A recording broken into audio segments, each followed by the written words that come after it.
leadoffs, number 41, Heidi Morthers.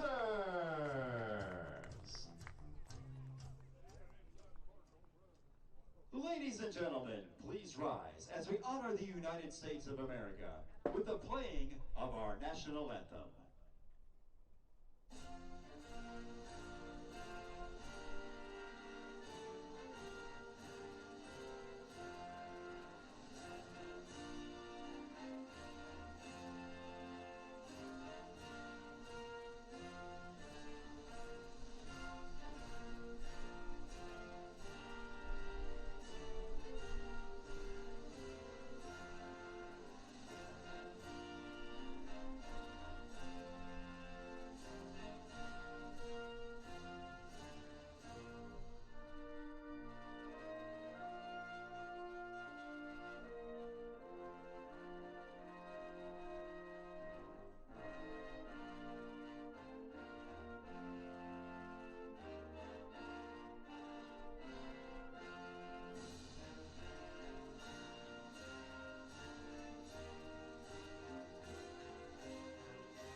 Thank you.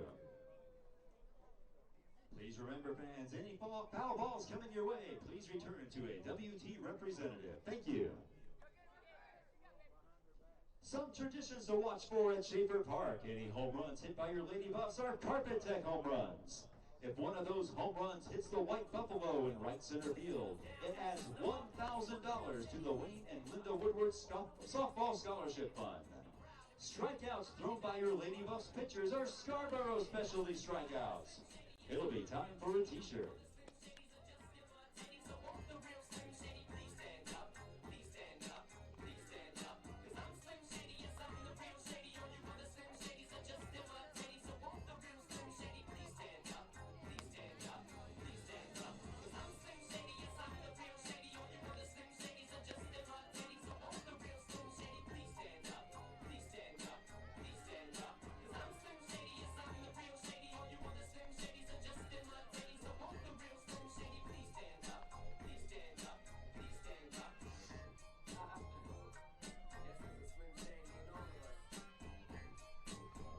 Leading off for Midwestern State, second baseman 00, Kayla Bryant.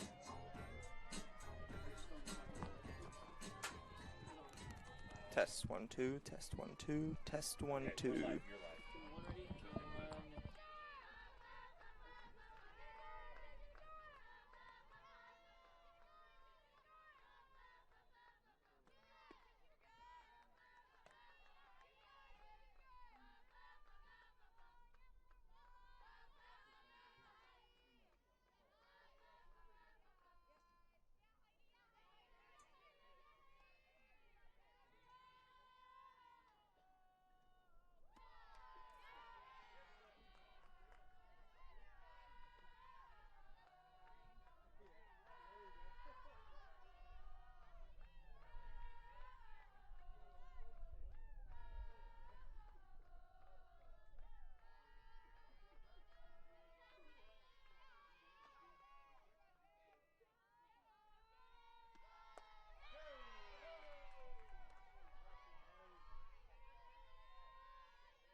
How about a Scarborough Specialty Strikeout? Look up for flying t-shirts.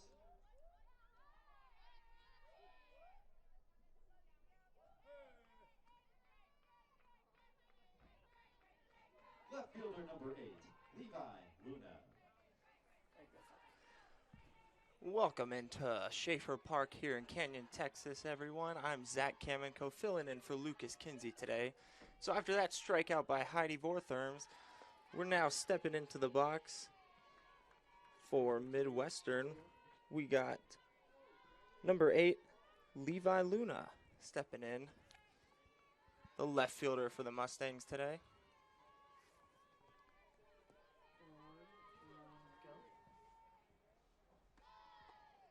That one up high, taken for ball 1. 1-1 the count to Luna.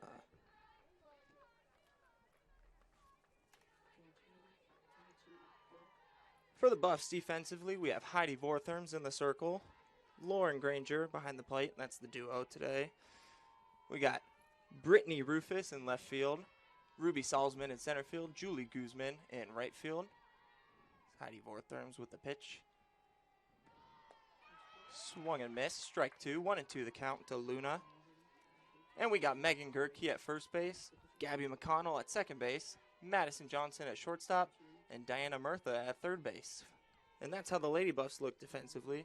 1-2 count here to Luna.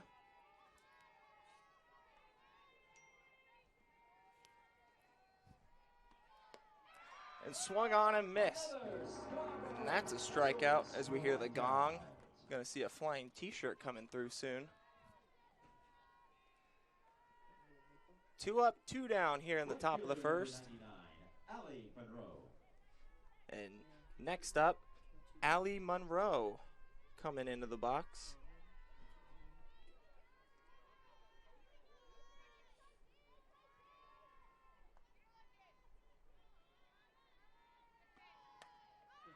This one shot out to center field, and Salzman there to make the catch. And that's going to end the inning here in the top of the first. No runs, no hits, no one left on base. As we come back here, stay tuned for the bottom half of the first. Thank you for your cooperation.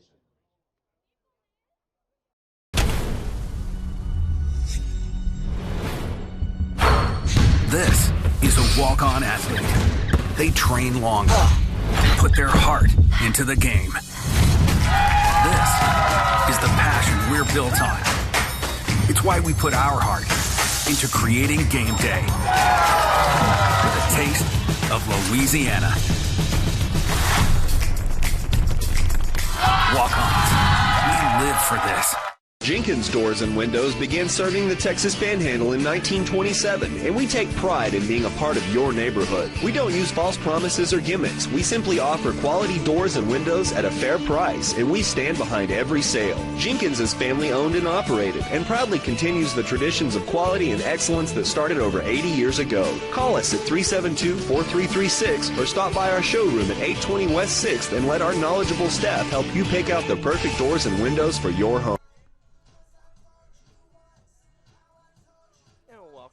Here to Schaefer Park. So we come back here for the bottom of the first inning. Leading off here for the Buffs is going to be the second baseman, number 10, Gabby McConnell. And in the circle for the Mustangs today, we have number 18, Zoe Issam, out on the mound today as McConnell steps into the box.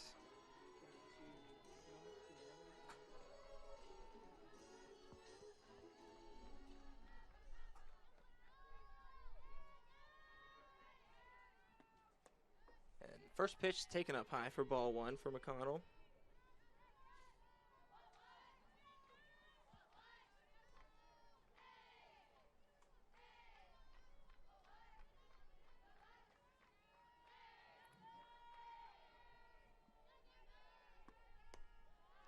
Another ball taken high and away. 2-0 the count to McConnell. The Buffs coming off a big win last night. Finished off in 5 innings, I believe it was, 9-0, as Riley Steiner hit the walk-off home run last night. And we're back here for game 2 today. Another pitch taken outside for ball 3. 3-0 the count to McConnell. Buffs looking to get on base early here.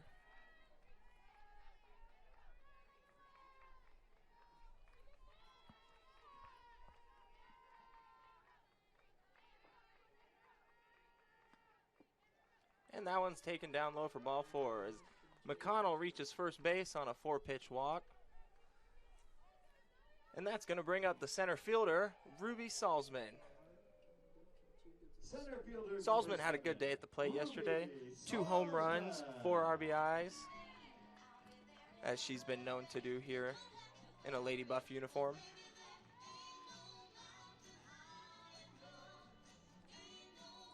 Got Gabby McConnell on first base as Salzman steps into the box. And that one's taken away. Ball 1.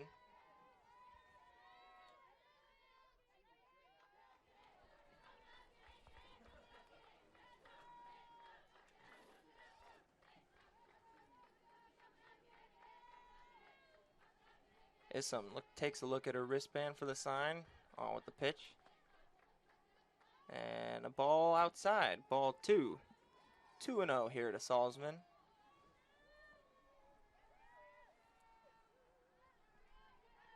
See everyone in their long sleeves and big jackets out today. It's not warm here in Canyon, Texas, I'll tell you that much. Pitch to Salzman. Taken, ball 3. 3-0 to Salzman.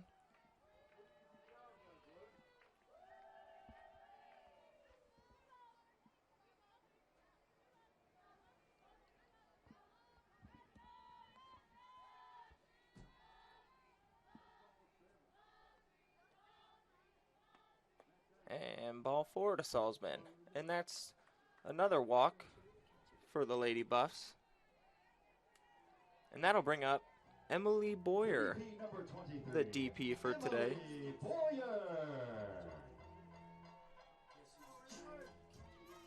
The Mustangs finding themselves here a little bit of trouble early on in the bottom of the first.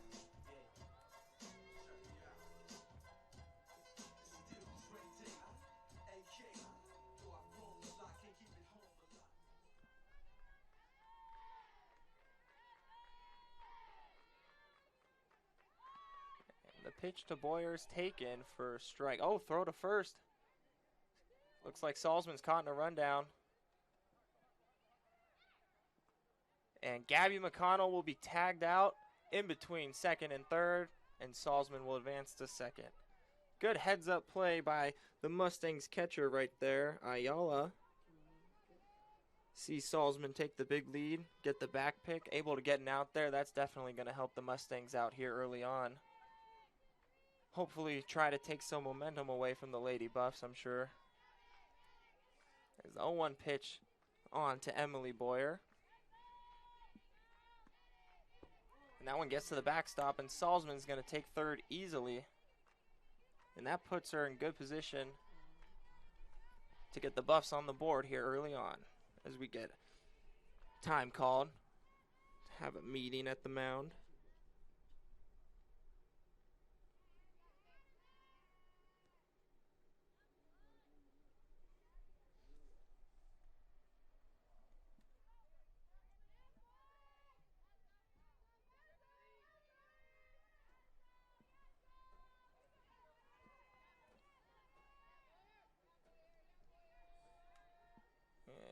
Looks like we're going to get back going here. 1-1 the count to Boyer, who also pitched last night as well as hit. That's pretty impressive to do both. And she's here again, hitting again today in the 3-hole.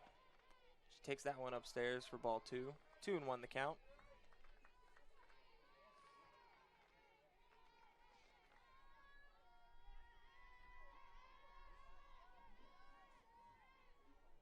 As Diana Murtha stands in the on-deck circle, waiting her turn.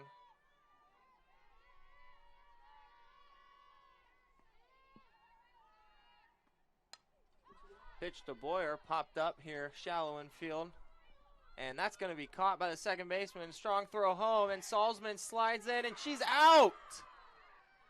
Close play at the plate, and that's a huge play there for the Mustangs as Kayla Bryant makes a stellar play right there. So we got to take another look at this. She goes with the basket catch in foul territory with the spin throw home right on the money. Able to tag out speedy Salzman there. And that's going to be big momentum's change right there for the Mustangs. And we're going to take a break right there, and we'll come back right after this. Family owned and locally operated out of Pampa, Texas Midwest Compressor Systems.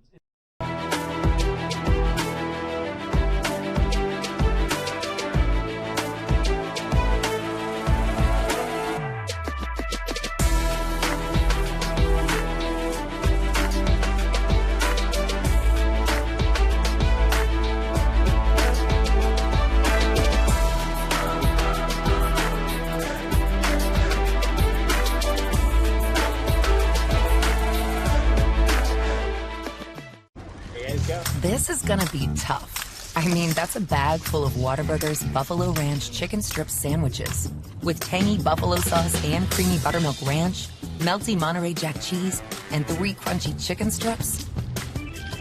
How long will you have to wait before you enjoy yours? Oh, about that long. Whataburger's Buffalo Ranch chicken strip sandwich is back for a limited time, just like you like it. Welcome back here to Schaefer Park. As leading off here for the Mustangs, it's going to be Megan Shannon, the DP. Fourth arms with the pitch. That swung on into right field. Guzman's there to make the catch. 1 away for the Lady Buffs here on defense in the top of the second. And that's going to bring up next for the Mustangs, number 16, Bailey Brennick, the third baseman. She steps into the box, hoping to get something going here for the Mustangs as their offense has been quiet so far. Heidi Vortherm's done a good job doing what she needs to do in the circle. And she gets ahead there with the fastball for a strike to Brennick.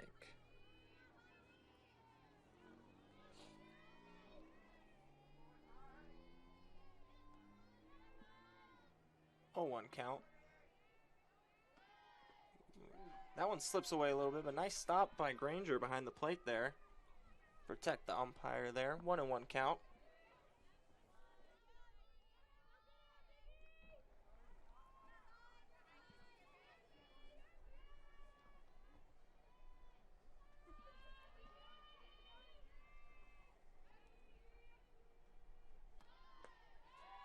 And the pitch taken upstairs by Brennick for ball 2.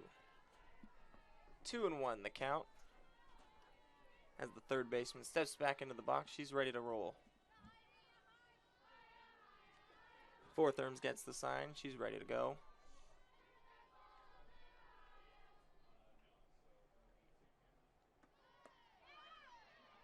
And that one's taken on the outside corner for strike 2. 2-2 count so far. Heidi Vortherms with 2 strikeouts there in the first. Looking at another one here.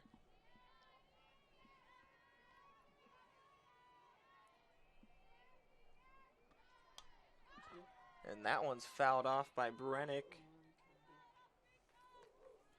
Good fight there to stay alive. She's not going to be an easy out, that's for sure.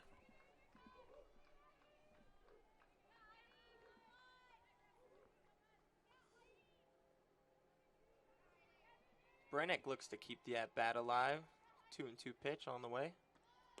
And that one swung and miss for another Heidi Vortherm strikeout.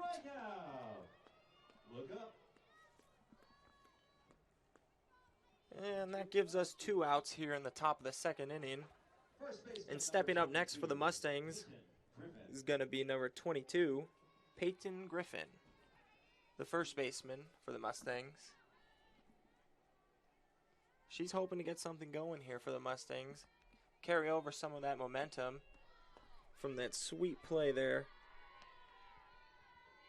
from Kayla Bryant to end the first and kill the Buffs' threat. She takes that one for ball 1.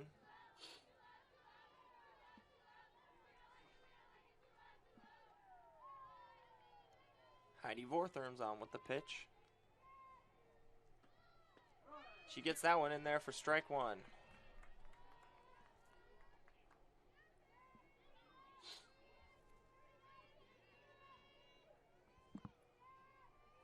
One and 1 count. As Peyton Griffin steps back in the box. She takes that one up and away for ball 2.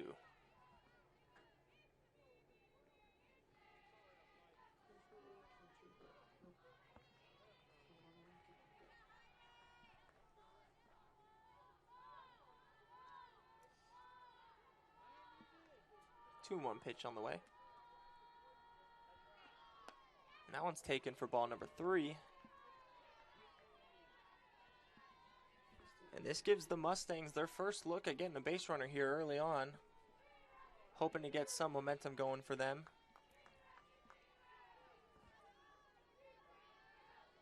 As we are still scoreless here in the top of the second.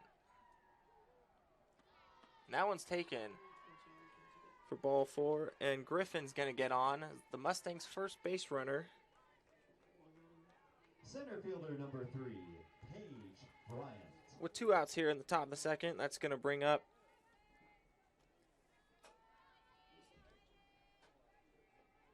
the center fielder, number 3, Paige Bryant. Looking to keep the inning alive here for the Mustangs.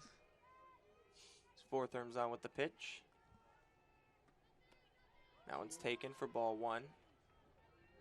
Good stop there by Granger. She had to reach above her head there.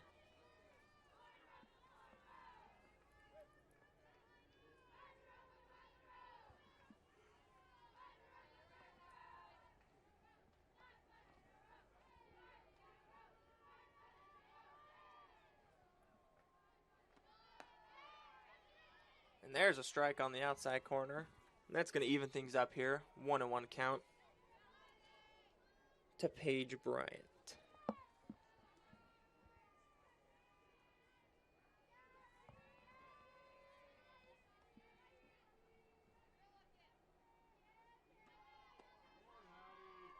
And that one's taken upstairs for ball 2. Seems to be missing with that spot up and away right there. I don't know if that's by design, but that seems to be where we're missing at.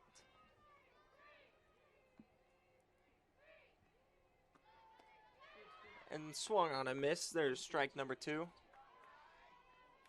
2s across the board here in the top of the second inning. 2 balls, 2 strikes, and 2 outs.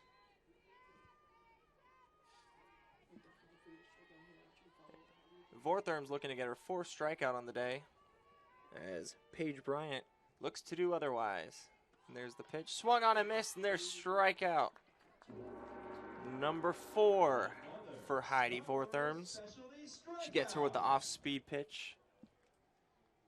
And that's going to do it here for the top of the second. Mustangs with no runs, no hits, no one left on base.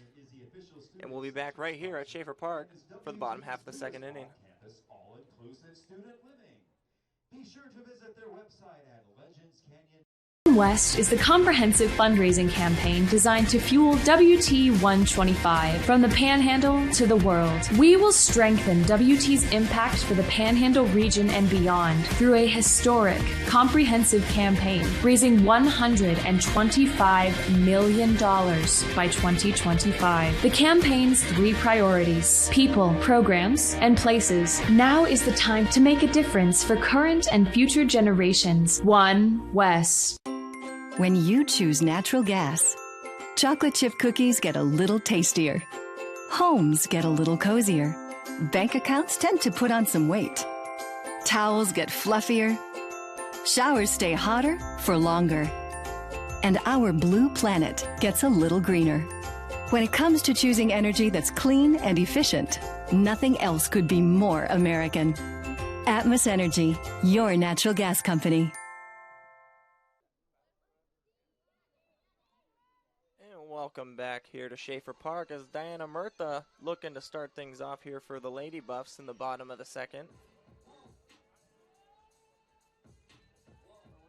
Leading off for your Lady Buffs, third baseman number 12, Diana Murtha. As Zoe Issom takes the mound again here for the Mustangs. First pitch by Issom's taken for strike 1. By Murtha.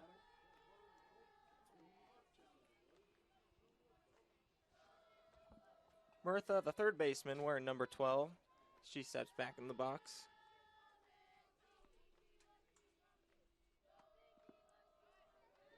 And that one's taken down low.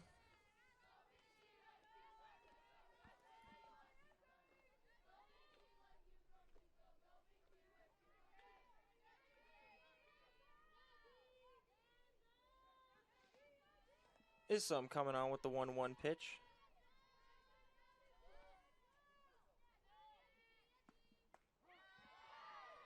And that one to Mirtha is taken on the outside corner for strike number 2. 1-2 count to Mirtha.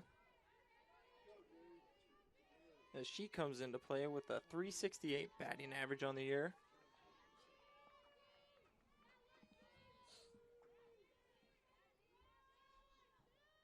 One-two pitch on the way by Zoe Isom. Taken for ball number 2.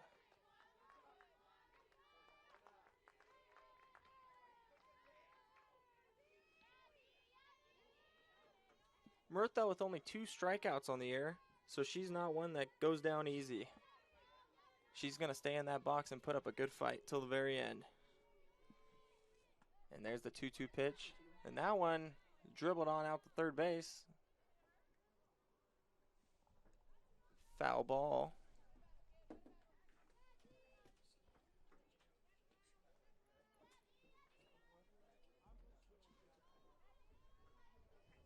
And Mirtha stays in there. 2-2 count still.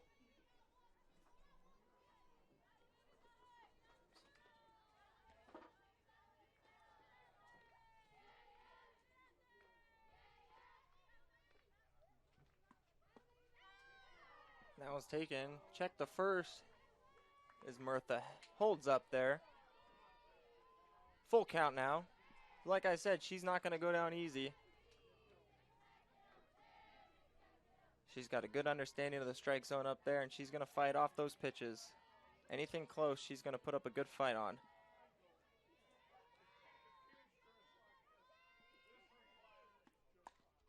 As that's another foul ball by Mirtha. Still full count here.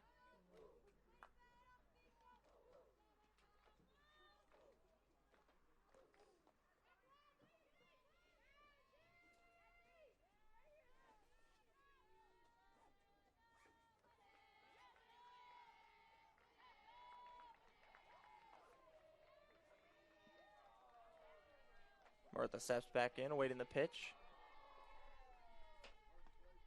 That one's taken in the dirt for ball 4 as Mirtha steps on base after a good at-bat there. And that's going to be a leadoff walk for the Lady Buffs here in the bottom of the second. Shortstop number 17, Madison Johnson. And that's going to bring up the shortstop number 17, Madison Johnson.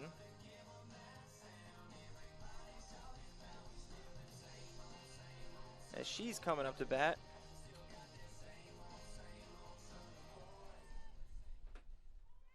Diana Mirtha stands on first base. First pitch by Isom is taken low and inside for ball number 1.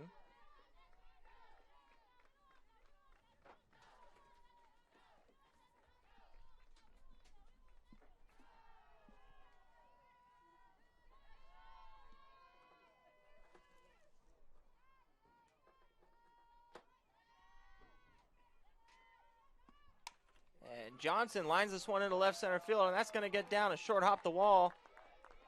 Mirtha's going to be held at third as Johnson coasts into second with a double. And that's going to bring up Julie Guzman coming up to bat with runners on second and third. As Coach Michael Mook calling time right here to chat with the umpire.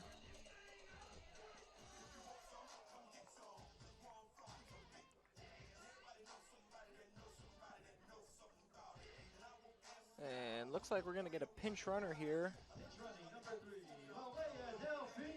Coming in to run for Diana Mirtha is going to be number 3, Malaya Delphine. She laces up her cleats over at third base.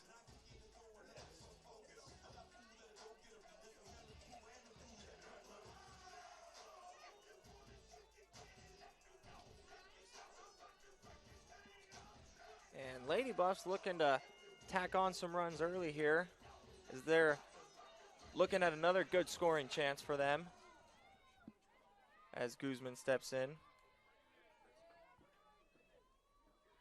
With Johnson on second and Delphine on third. Issam with the pitch.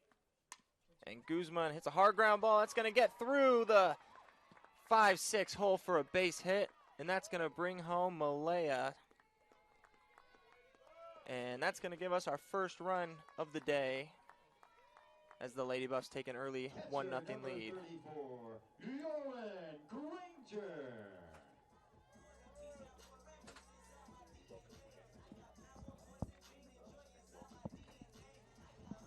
And now joining us, we have our very own Lucas Kinsey stepping in with us. Yeah, Zach, good to be on the airwaves with you here today. What have you seen so far as I get here and show up just in time to see the Lady Buffs get their first run? Yes, just in time. I'll tell you what, though, you missed a stellar play by the Mustangs' second baseman, Kayla Bryant, in the first inning to stop the Lady Buffs from scoring. Threw out Ruby Salzman at home plate. Oh, wow. It was a great play. We saw some good things from Bryant last night in that 9-0 loss, some good things defensively. Zach, one of the main things that I'm watching for today is the Mustangs have to try to find a way to generate some offense. Last night they just had a difficult time other than that top of the first inning when they started the game off with a single and a double. They just couldn't get much going. I know it's early in this game, but what have you seen offensively so far from Midwestern State? Well, so far it's been all Heidi Vortherms. Okay. Yeah, it's pretty much been the story so far. She's finished 2 innings with 1 walk and 4 strikeouts. Okay, so the T-shirts are flying as normal here with Heidi. A lot of T-shirts being given away here at Schaefer Park today. Well, we have beautiful weather again, and I really appreciate you stepping in here today and doing a good job. In fact, when I was coming back over here to the park, heard some good things saying, I think that's Zach Kamenkow on the airwaves today here for the Lady Buffs. So great job. Oh, well, thank you for saying that. Yeah, it's always fun being out here. You know, last year I was over at the baseball field. That's right. On the field, so now it's fun to see it from a different perspective. The 2-0 count to Granger.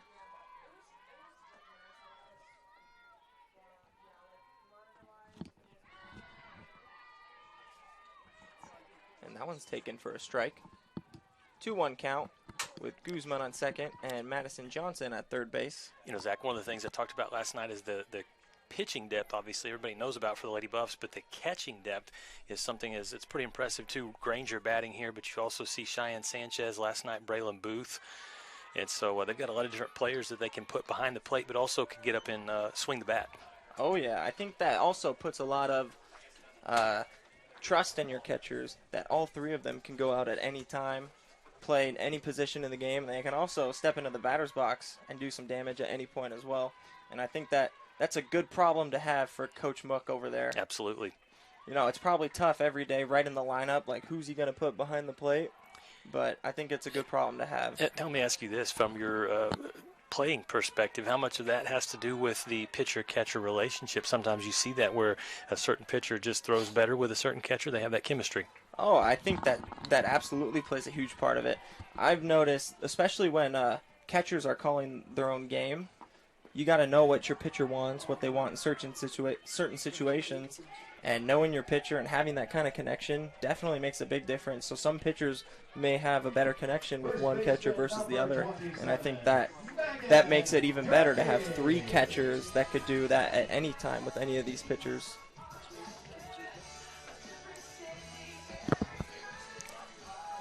Granger takes a walk, and that's going to bring up Megan Gerke here for the Lady Buffs with the bases loaded.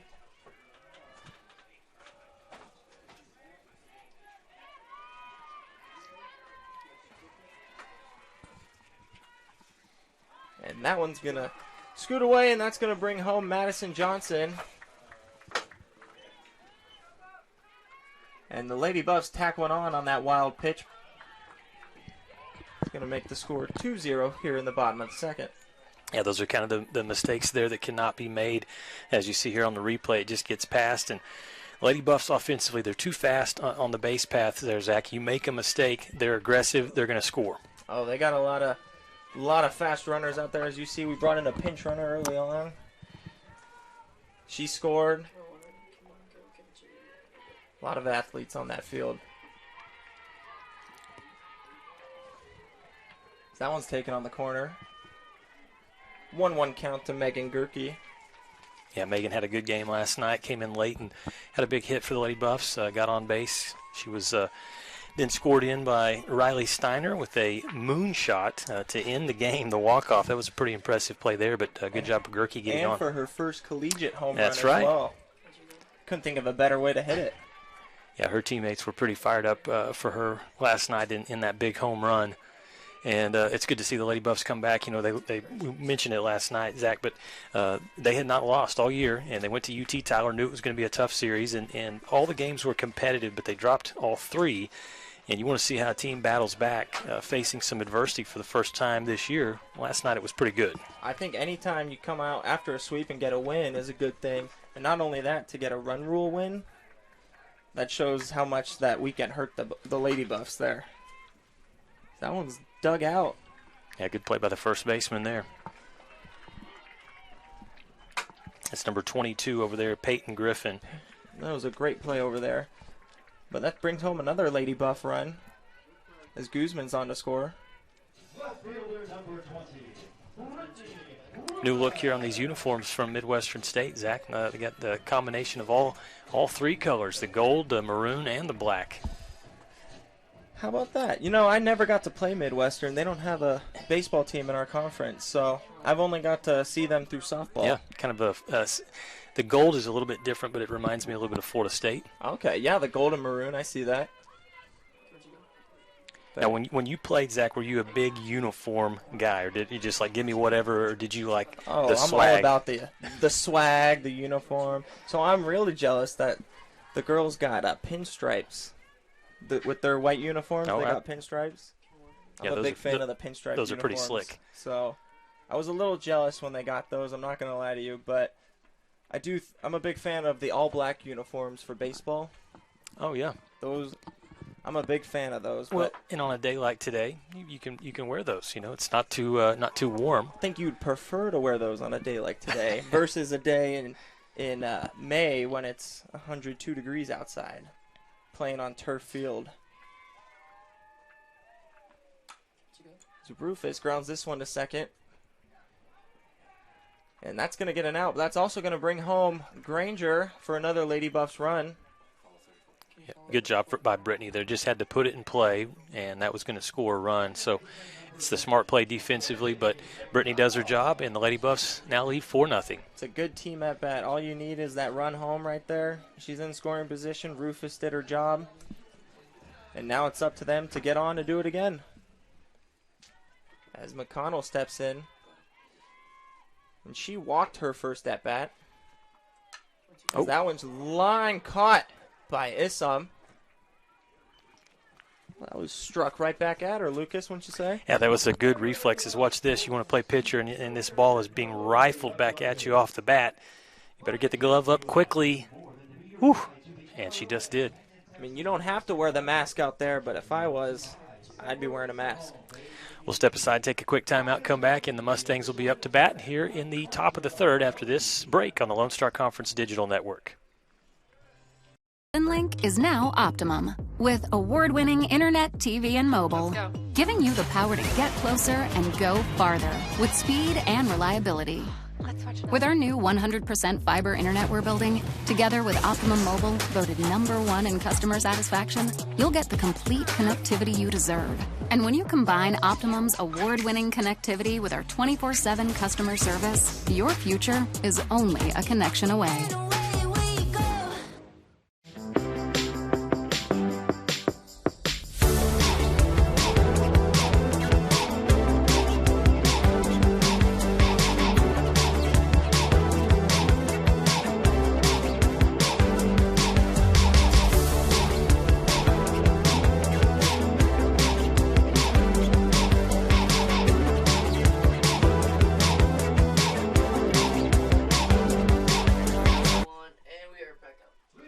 Welcome back to Schaefer Park. Lucas Kinsey hanging out with Zach Cam and Cal. We hope you are enjoying your afternoon today as we bring you the Lady Buffs and the Mustangs game 2. Last night, game 1 went to WT 9-0. And Zach will let you take it back here. Heidi in the circle, throwing really well today. Yeah, she's been doing real well. She's got 4 strikeouts so far on the day. She's been dealing in that circle. Nothing cooking too much for the Mustangs. That one is taken in the dirt. As we have coming up to bat, Chloe Bryant, the shortstop for the Mustangs.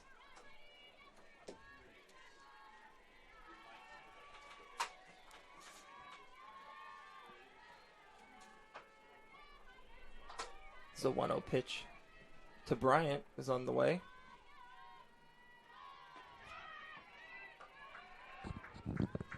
Taken down the middle for strike 1. I just got the text in here from our guy, Cedric Knowlton. You know, he does a little bit of everything. He researches as well, because he just texted me and he said we were talking about the uniforms. Midwestern State, they were the Indians before the NCAA changed to the Mustangs. And he said they used to have jerseys just like Florida State. So like the Seminoles. Just like the Seminoles. How about that? Yep. Well, those are some good colors, but nothing beats the maroon and white of the Buffs. Right. That's right.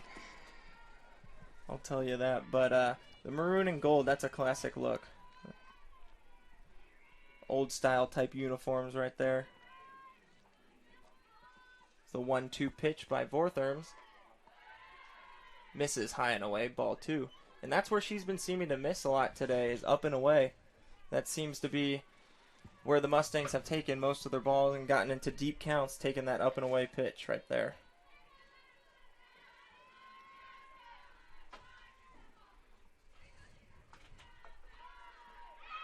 And there's another strikeout as that one gets away from Granger. Oh. And that's going to pull Gerke off the base. As Bryant's able to get on base for the Mustangs. Yeah, it's a good break there for Midwestern State. We'll see if that can maybe spark some offense. And sometimes you have to capitalize off of your opponent's mistake. They've got a base runner over at first now. Yeah, that's all the Mustangs needed. And they want to find a way to get her home.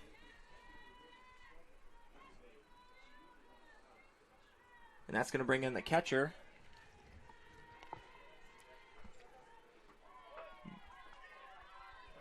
Good block that time by Granger not to let it slide past her.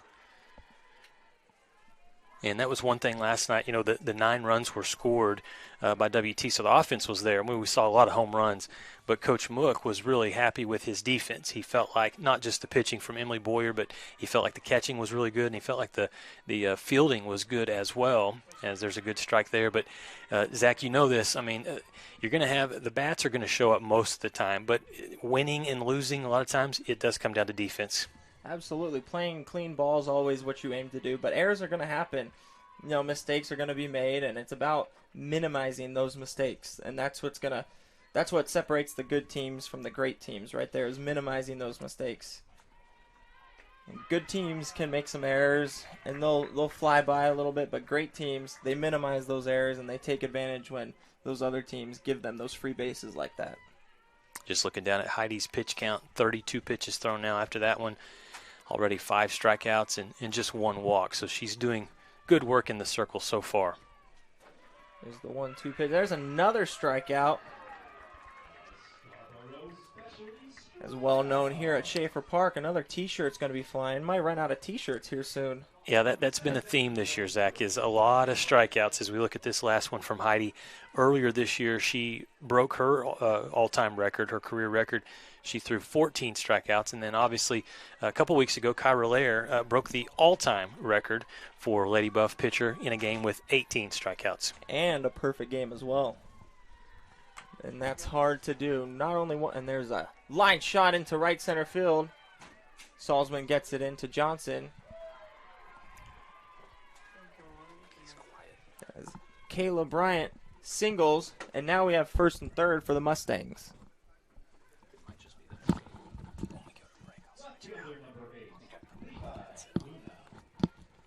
Yeah, Zach, this is the best opportunity that Midwestern State has had today. Last night there were 2 different occasions where they had runners either on the corners or on second and third, and then they left runners on base. So they're hoping to change that today, and right now they'll have Levi Luna coming up to the plate, junior from Victorville, California. The Mustangs try to answer back from the Lady Buffs 4-run second inning there. Hopefully they can push across some runs of their own. As Luna, throw down to second, falls out of Johnson's glove, and that's going to bring home the first run of the game for the Mustangs as Bryant comes across the score there. Now, Zach, talk to the viewers here about that play right there, because last night I saw that where Midwestern State was trying to do the same thing, and similarly they made an error. What are you looking for when you know there's the runner at third base, but you're still going to try to throw down to second? So I think there's a couple different things and a couple different plays you can go about it with. As the defense, you're probably looking at two situations. Because it's got to be fast if you're going to get that ball back and get the runner out at third. Right. So in my experience of playing, there's always been two types of situations. One where you're just looking to get an out, and the other situation where you're looking to protect that run from scoring at all costs. Okay. And in that situation right there, it didn't look like the runner on third was taking off immediately. There's a ground ball over to Johnson, over to first in time. And Gerke overthrows Murtha at third. And Luna is safe as she gets in there. Well, we wondered if Midwestern State would be able to capitalize after, again, it all started with the pass ball, a runner reaching first base, and now they've scored 2 runs. And another throwing error as well. As the Mustangs, they did, as we talked about earlier, were taking advantage of the free bases that they were giving to. But going back to what we were talking about earlier with the first and third plays, so in that situation, it looked like Johnson was just trying to tag the runner out at second, but I wasn't sure. I couldn't tell too far from our angle if the ball was kicked out of her glove or not. But in that situation, it didn't look like they were too concerned about that runner on third base at this time. I think there's a lot. The situation of the game goes into that, as well as the inning and everything. And a lot is happening at the same time. You know, on that play, the throw's got to be right there. Absolutely. To make that tag, it's got to be nearly perfect. A lot of times you're almost looking just to hold that runner over at third, and if she starts to run, you'll throw it to home plate. But as it stands, Midwestern State now has cut the lead in half, and so they've got a little bit of momentum with one of their best hitters now into the box. Yes, and that one of their best hitters being Allie Monroe. She's got a 2-0 count. Good hitters count here for her as she looks to keep the inning alive for the Mustangs.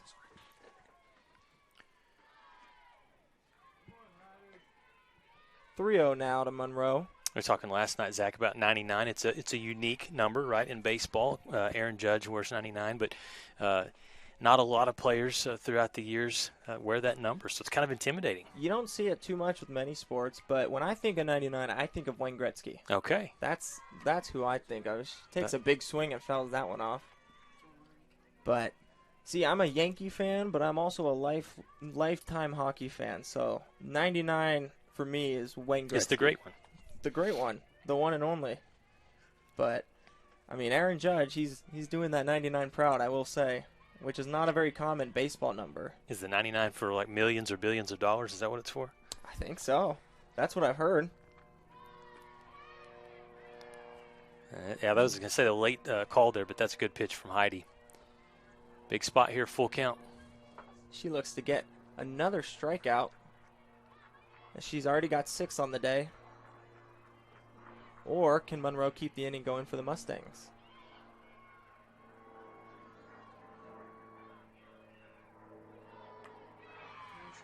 And there's a swing and a miss. Another strikeout for Heidi Vortherms. There's her 7th of the day. And she's dominating that circle right there. Yeah, good pitch from Heidi. And so that will take us to the bottom of the third. Lady Buffs leading 4-2 over Midwestern State. And we'll be back with the WT offense up to the plate after this timeout. 90 years, the Lone Star Conference has been committed to excellence. What began in 1931 as a 5-team conference has grown to 18 institutions spanning 4 states. And while membership has changed, the pursuit of athletic success and academic excellence has never wavered. 119 national championships, over 2,000 All-Americans, and nearly 300 academic All-Americans. Celebrating 90 years of success, this is the Lone Star Conference.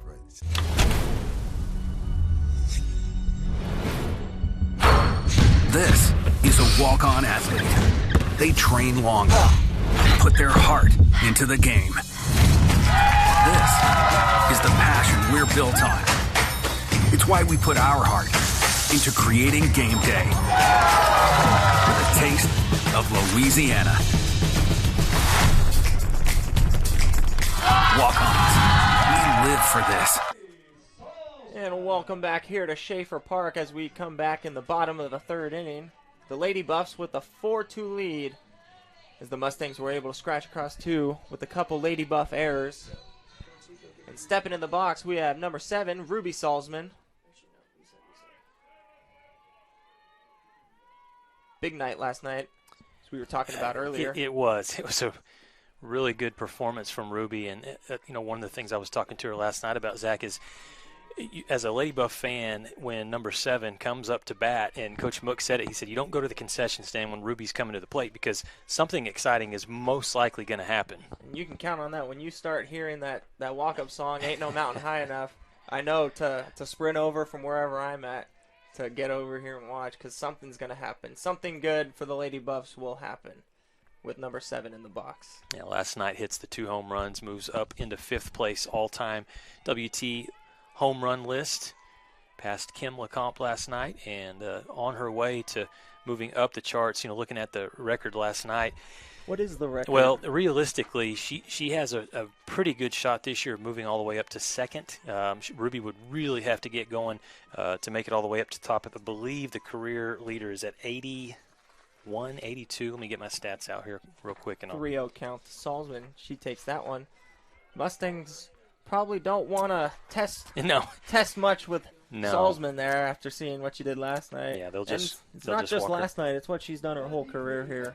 Yeah, and she hits the home runs, obviously, but Ruby also, she hits just to get on base. She is truly a 5-tool player, in my opinion. But absolutely. The list looks like this. So sitting in 4th place is Allie Cranfield with 59. Renee Irwin's in 3rd with 62. Kylie Moore is in 2nd place with 64 home runs. And the all-time leader in home runs is Ashley Harden with 83. And those are some incredible players that I just mentioned. Yes, those are all WT Lady Buff legends. But I think we're also seeing another one with Ruby Salzman there. Absolutely. As she gets ready to close out her career here in a Lady Buff uniform this season. And that follows up. You have senior multi-time All-American, most likely a player that's going to go into the Hall of Champions. And then the next batter here, Zach, is a freshman who has already made an immediate impact. And so you have both sides of this. That's what's a good balance with this team this year is the veterans and then the young players like Emily Boyer, who's up to bat now. Absolutely. And there's not many players who can pitch and hit in a collegiate uniform. But not only that, but to pitch and hit at the level that she does is what really stands out, as she's here hitting in the 3-hole after she pitched last night and hitting the 3-hole last night as well. Some would say the Shohei Ohtani. There you go. 2-0 count here to Boyer. Taken for another ball. 3-0 count to Boyer.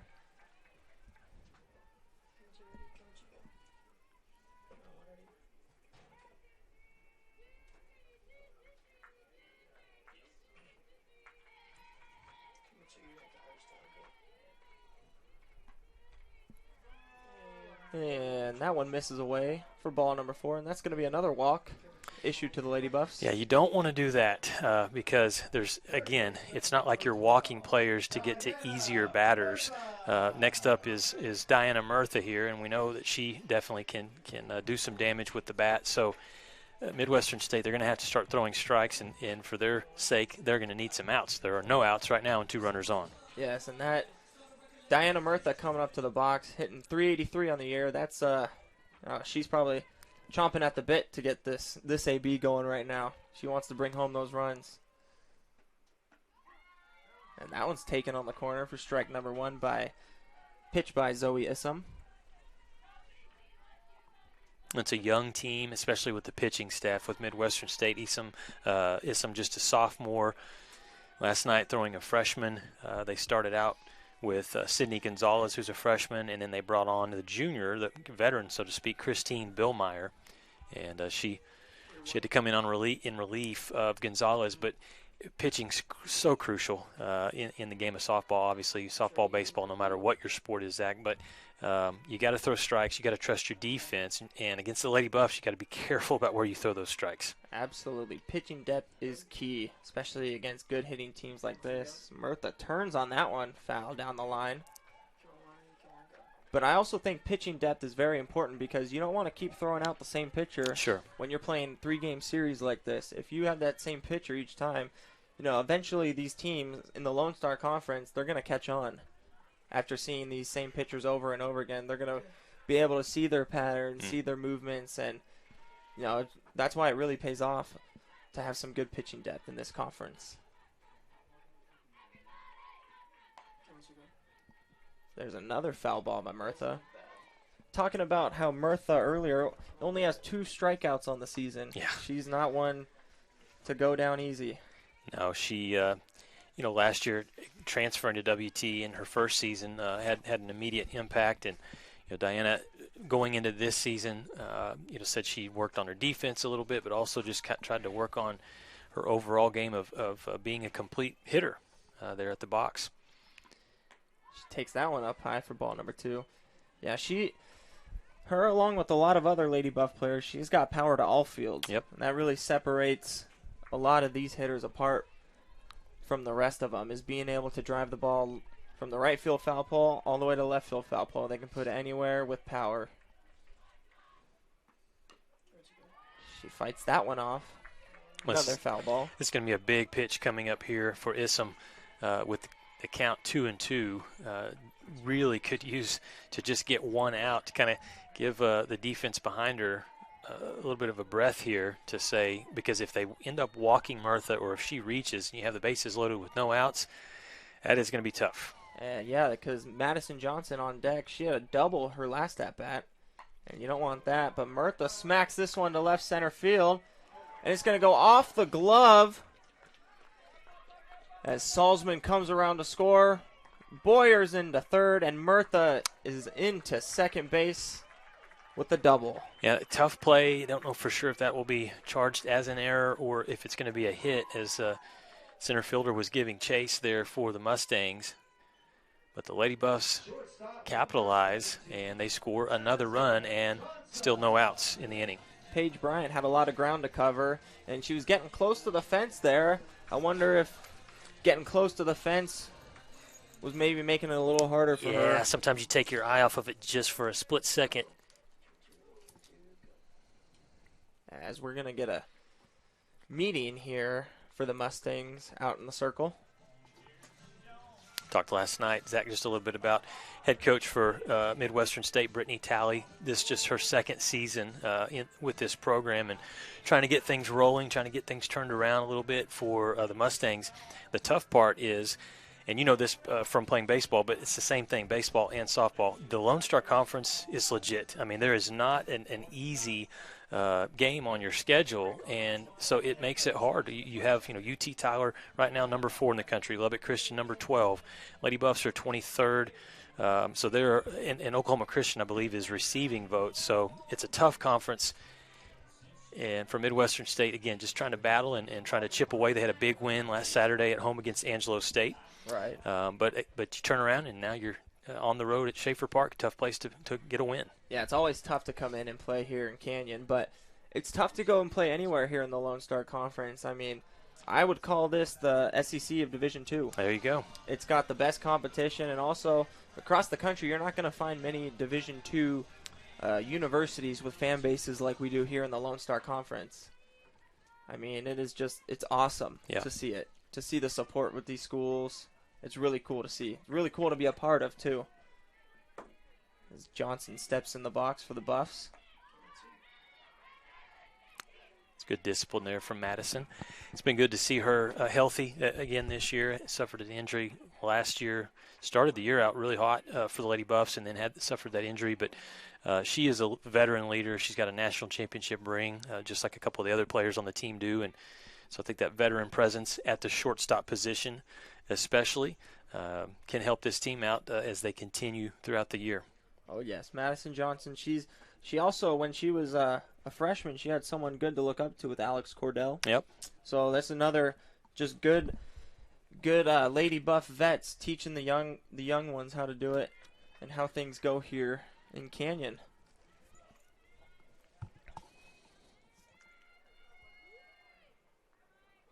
Johnson looking to add some more runs here for the Lady Buffs as Murtha stands on second and Boyer on third. Issam with the pitch. And that one's going to be taken off the plate for ball 2. Open base here to work with Guzman on deck.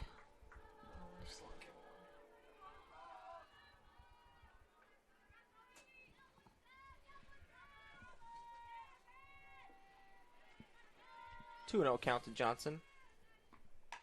Smacks this one down the line. And that gets past third baseman as both Boyer and Murtha are going to come across the score. There's a 2 RBI double from Madison Johnson. The Lady Buffs now up 7-2. That was just a solid hit. I mean, not much that Bailey Brennick could do about that one over there at third base. That one's just pure reaction. Yeah. And that one's just hit way too hard in a spot where Brennick couldn't get to it at third base. And unfortunately for the Mustangs, gave the Lady Buffs another 2 runs there. Yeah, this is what they did not want to do here in the bottom of the third. They come back, cut the lead in half, score the 2 runs in the top of the third, and they're in a good spot. It's 4-2. But now, with still no outs, Zach, 3 runs are on the board, and the Lady Buffs have just come right back. I agree. I think that goes into play with what we were talking about earlier, giving away free bases to good teams. Looks like we're going to have a pitching change. We'll take a quick timeout. When we come back, Midwestern State has some work to do as the Lady Buffs lead at 7-2. No outs here in the inning. Lady Buffs still doing work offensively. We're back after the timeout here on the Lone Star Conference Digital Network. It's got the looks, the style, the performance. Your new car is everything you always dreamed of, and now it's here. First Financial Bank was happy to help put you behind the wheel with a new car loan at a competitive rate and fast, friendly, local approval. It's service that just comes naturally to us, much like a love of tradition comes naturally to you. First Financial Bank, you first. Member FDIC.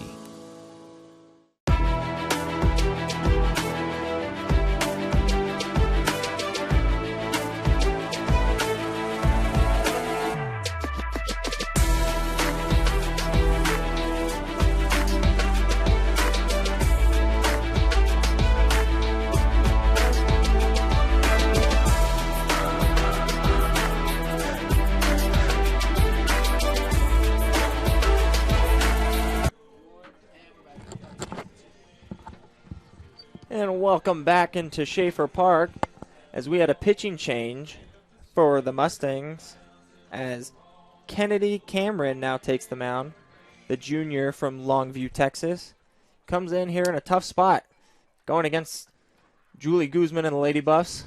5-run deficit here with no outs in the bottom of the third. Yeah, this is where the relief pitcher, just has to come in, have a tough mindset. And, again, there's no outs, and so Midwestern State, you just got to go one batter at a time, find a way to just get Guzman out, even if the runner does move over in advance. And Julie's a fun player to watch, Zach. She's another veteran on this team that does a little bit of everything with a good glove out in right field, and then she can hit for power, even though she's a smaller player. Gets on base quite often, and when she gets on base, finds ways to score home. Yes, Julie Guzman has been swinging it well for the Buffs this year so far, and she had a single her last at-bat. Was able to bring home a run or 2.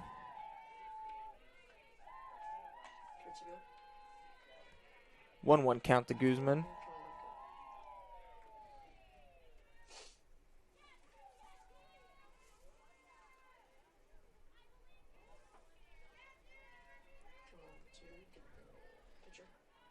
Guzman hitting .311 on the year. And she's got 4 home runs, which is a lot for her compared to the other years that she's had.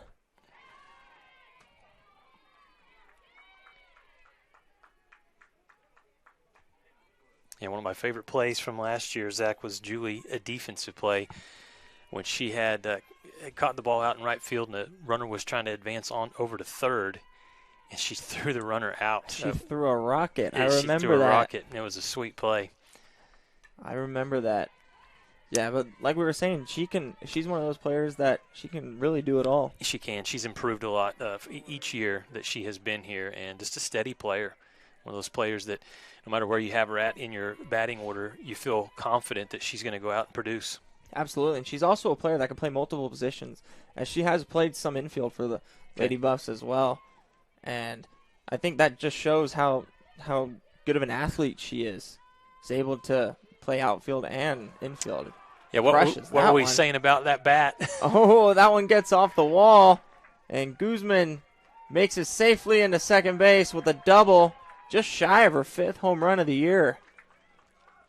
And Johnson moves up to third. I think the impressive thing when you watch her at the plate, it's her bat speed. Just really, I mean, good timing, a really good hitter, but short swing, compact. And a little celebration there at the end for Julie. I did not notice, do we still have the crazy hats? We do have the crazy hats today. That is outstanding. They were the rally caps. Yes. And Ruby told me last night that she didn't have hers, but her crazy hat of choice would actually be the kid's hat from the Big Texan. Yes, that's where she got it from. Okay. The Big Texan birthday hat. Very nice. Special. As Lauren Granger steps into the box for the Lady Buffs. Kennedy Cameron still looking to get the first out of the inning here for the Mustangs. Misses high there. 2-0 to Granger. Yeah, we've got pink sparkly cowboy hats. We have something that looks like we got a trucker cap there too. A trucker hat. We've got Woody from Toy Story, and also Bass Pro Shops. And the Big Texan hats out there as well. Okay. That one made it back. That's good to see.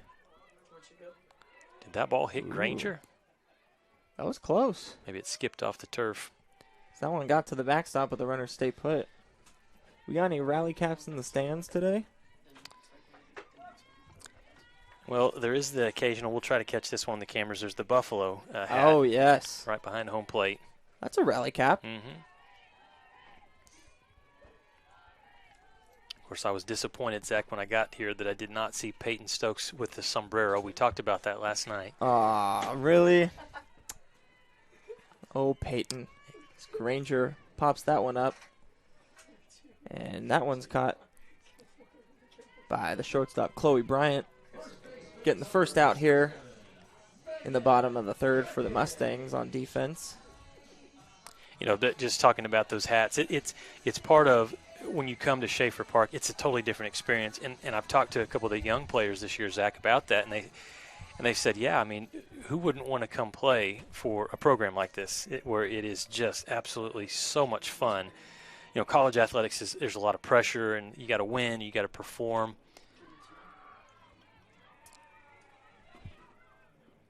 Well, that one was nearly caught. Good hustle by the third baseman, Brennick. Tough play, a lot of ground to cover there. But if you can come do what you love and compete as a student athlete and get a degree, and you do it in front of outstanding fans, we feel like the best fans in Division II in the country here, the softball fans for the Lady Buffs, and you have a blast while you're doing it, sign me up for that. I couldn't agree more, and that's exactly why I chose to come here and play baseball. There was no other place that I had the option to go into that I'd rather choose, and I don't regret it at all. This was the most fun place I could imagine playing college baseball at, as well as any college sport. Yeah. I mean, the traditions here, I mean, how many programs would you see with a rally cap on in the dugout like this all game? There's not many. And then they go out and still are able to play like this. So, yeah, they have a lot of fun here, but they also take care of business. And they're taking care of business right now, leading 7-2 here in the bottom of the third. And the tough thing for the Mustangs right now, there still is just one out. And so this inning is stretching on, and obviously they've made a pitching change going through from the first pitcher to now our second pitcher here with Kennedy Cameron. But you've got to be tough if you're the Mustangs. You trail by 5 right now, so you're not too far out of it. But if this lead stretches here in the bottom of the third, then it becomes very difficult, like it was last night. I agree. When you're standing on the field for those long innings, that really takes a toll on you. And then you're supposed to, go back in the dugout and get a lot of runs. That's really hard to do. So Cameron's trying to get the Mustangs back in the dugout as quickly as she can, with hopefully no more runs on the board for the Lady Buffs. As Gerke with the 2-2 count.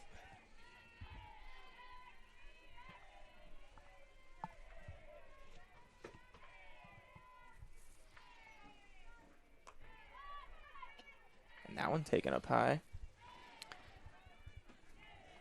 In most situations, I would say it would be a good idea to walk her, but with Brittany Rufus on deck, I'm not sure that's a good idea because there's not really much of a double play chance there. She's a very difficult out because Brittany can swing in a lot of different ways and reach base, so it puts the defense in a bind. Tough situation. Well, that one, that was a close one taken on the inside part for ball 4. See that replay again and where that ball, good job by the catcher trying to frame it, but it may have been just a little off the plate. Good pitch, good take, good all around.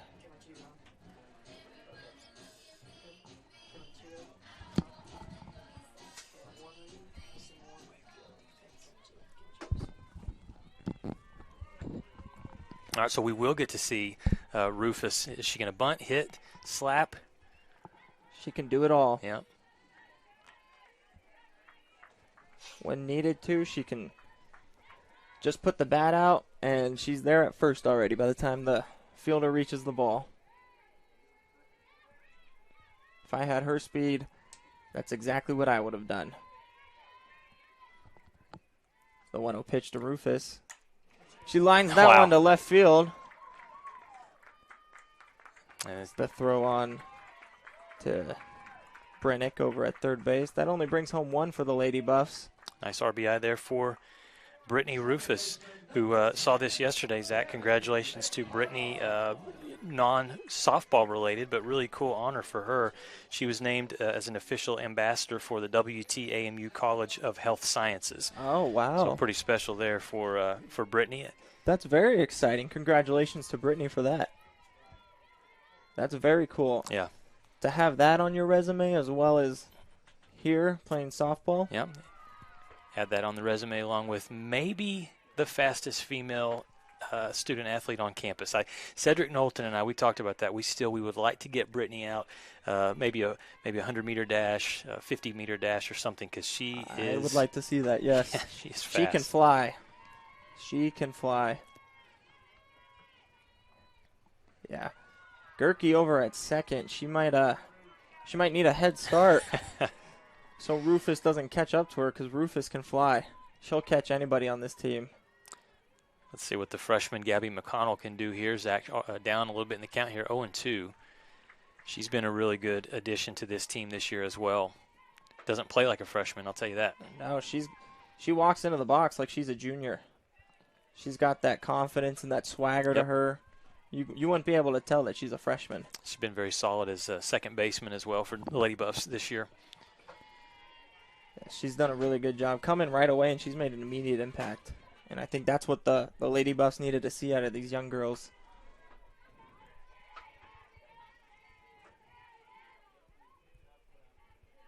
Whew. Guzman had a duck out of the way on that one. It is the hot corner for a reason. Yes. As the famous baseball term, watch your lips. There you go.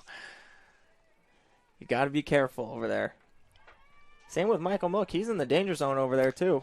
Yeah, we've seen a couple times Coach Mook and or Coach Troutman even sometimes have to dodge. And you get to see their athleticism skills come out there.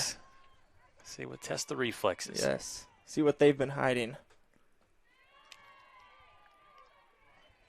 2-2 now to McConnell. Yeah, up 0-2 here. If you are Midwestern State, Kennedy Cameron, you do not want to lose McConnell here. At least make her put it in play. You definitely do not want to do that, especially with bases loaded right here. Got nowhere to put her. And that one. Well, that's what you got to do. You got to find a way. And that's exactly what the doctor ordered for Cameron. She delivers that pitch on the outside corner for a strikeout.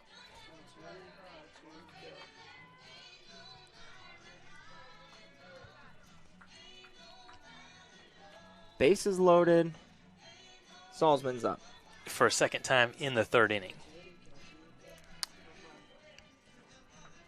That is not the ideal look for the Mustangs, No. I'm sure. You want to limit the plate appearances for number 7. Yes, because her last 2 at-bats, it was clear they weren't looking to give her any chance to repeat what she did last night. They got to throw to her, obviously, now the base is loaded. Yes, there's nowhere to put her.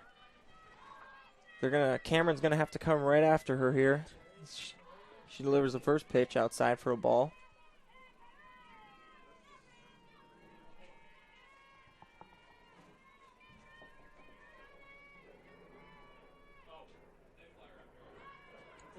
Now one in the dirt. 2-0 to Salzman. She hasn't gotten a strike all day. I'm sure she is just waiting to swing that bat. She's waiting for that one pitch.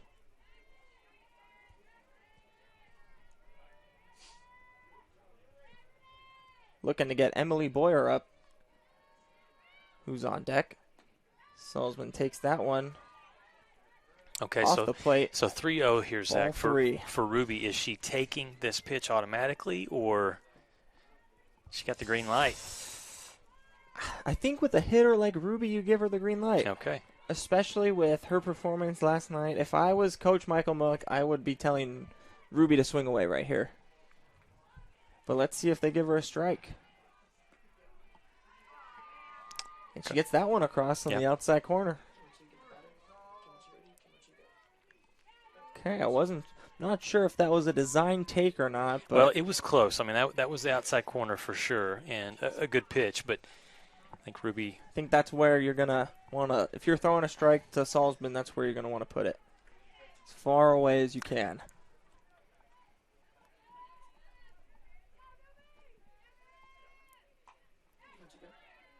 Fights that one off.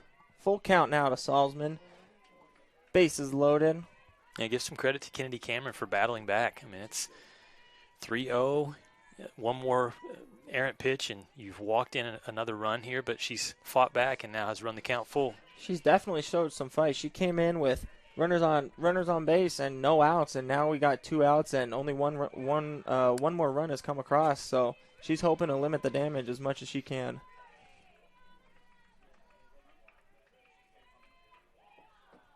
Shakes off the pitch. She didn't like that one.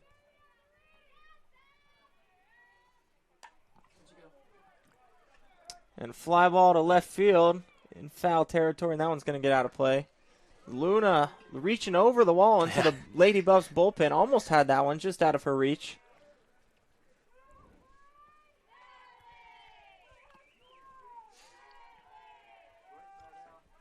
Needed that Stretch Armstrong hand there to reach out with the glove, and she yes. got close. Just an extra couple inches there. That would have been a great play. It's the Mustangs still looking to get out of the inning here. Limit the damage as much as Cameron can.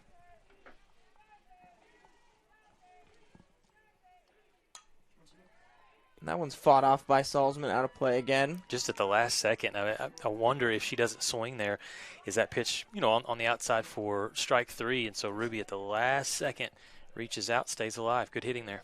Right. You never want to leave it up to the umpire. Never leave it to chance. If it's close, that's what I was always taught. If it's close, go after it. Try to foul it off, do something, and that's exactly what Salzman did right there.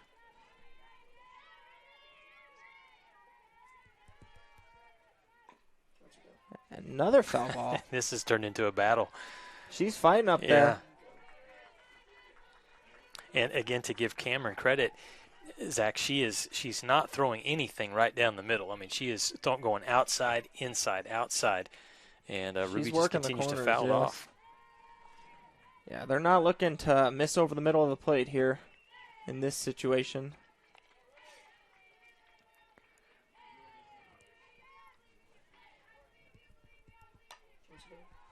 That one's hit high in the air, but it looks like Bryant's going to be there to make the grab.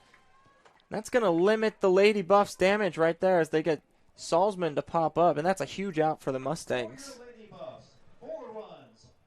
As the Lady Buffs are able to tack on 4 runs there, we end the 3rd inning with a score of 8-2, and we'll be back here on the Lone Star Conference Digital Network right after this. Hey, don't forget are big and dry, deep in the heart of Texas. The prairie dry, Bud Light, proudly brewed in the heart of Texas. We are Carpet Tech, and we are family. More than carpet cleaners, we're a team. Diving right in, not afraid to invest in our work and each other. We're killing it day in and day out, never shrinking from a challenge. Our people are 1 part passion, 1 part grit, and about a zillion parts awesome. And we are always looking to add to our family. So what are you waiting for?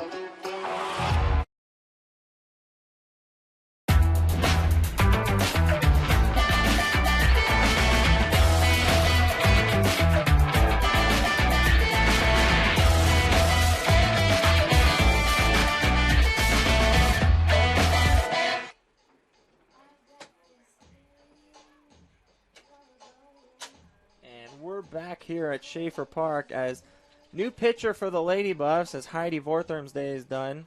She pitched 3 innings, gave up only 1 hit, had 1 walk, and 7 strikeouts on the day.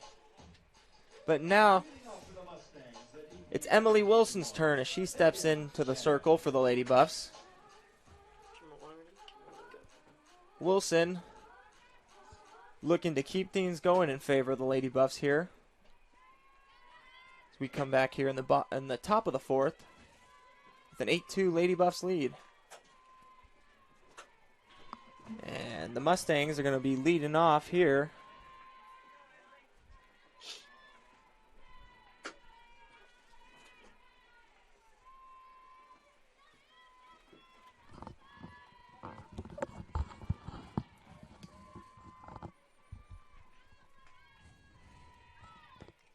Shannon takes that one up high.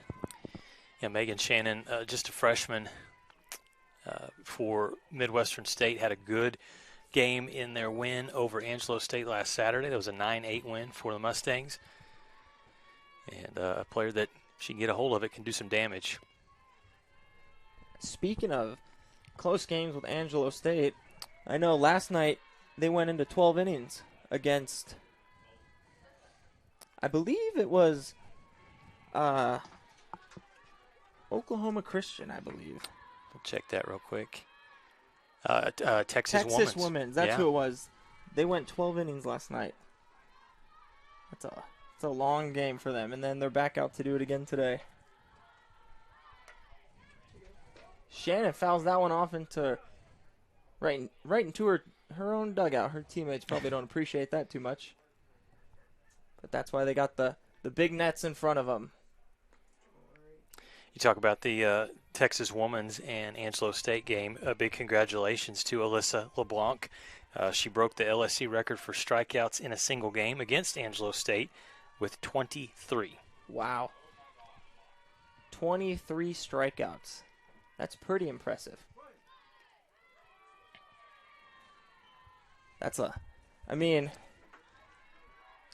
To pitch 12 innings is one thing. Right. But to do well, pitching 12 innings and constantly keep getting strikeouts like that and dominating other hitters, that's tough to do. That takes a real competitor.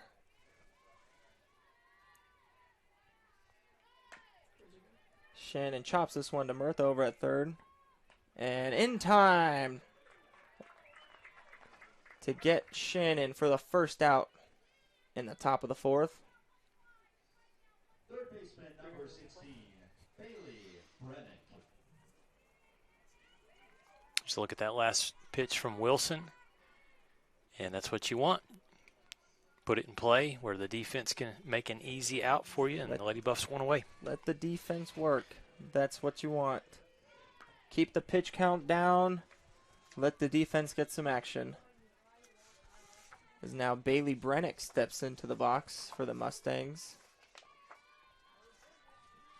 She struck out her first at-bat, looking to retaliate here against Wilson.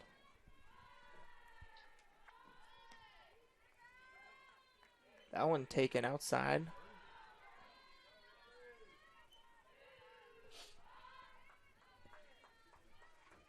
Wilson has just been lights out this year for the Lady Buffs. 0.98 ERA, a couple of wins, no losses. This is her 9th appearance.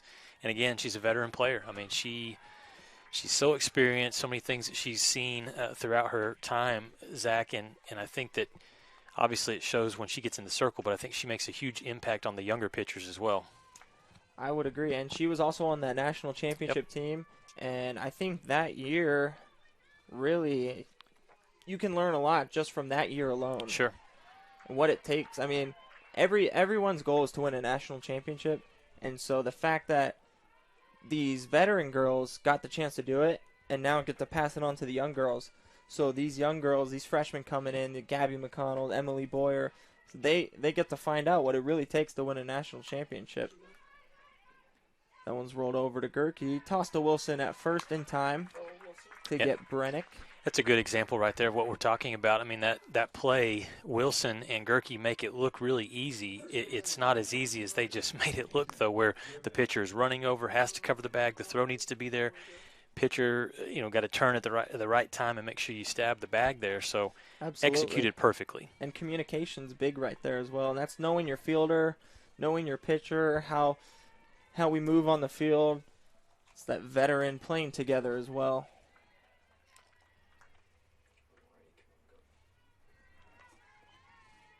So that's going to bring up the first baseman, Peyton Griffin,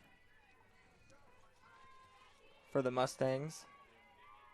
She walked her first at bat.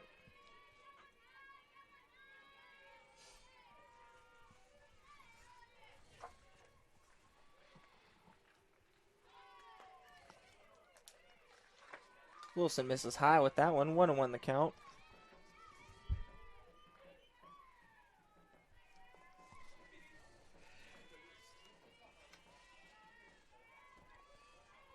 The first baseman from Sherman, Texas. Looks to keep the inning alive for the Mustangs.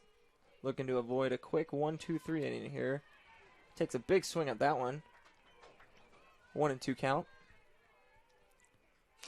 One of the things that is interesting is you watch every pitcher, Zach, and they have their own style. They have their different motion in their delivery. And we'll watch as Emily throws this next pitch. Kind of holds it at the top and has that strong motion coming underneath. All that force. Yes, and what it makes it tough is, she's going to throw fastball, but then when she throws something off speed, coming out of her hand, that's tough for the batter. It's even more deceptive when it looks like she's about to throw it as hard as she can, and it comes out 30 miles an hour slower than what you're expecting. That's hard to adjust to right there. Now, I know you've hit baseballs before. Have you ever tried to get out here and hit off these Lady Buff pitchers? I actually, on Emily's first year here, I got to take an at-bat off her. Okay, and? I flew out. Okay. It was one at-bat. It was kind of at the end of her throwing routine, and so it was just one at-bat. But how different was it, Zach? You don't see a rise ball in baseball. Okay. I'll tell you that. There's no rise balls. I mean, it was the movement of the pitches is what's different because you don't see a baseball move in the same way a softball moves. And in softball, you have the rise ball, drop curve, drop change. In baseball, it's pretty curve ball, slider, changeup, fastball. That's pretty much what you're working with. You get the occasional knuckleballer in there. I don't know. No softball pitcher throwing knuckleballs, are they? Not that I've seen. That'd be something to see.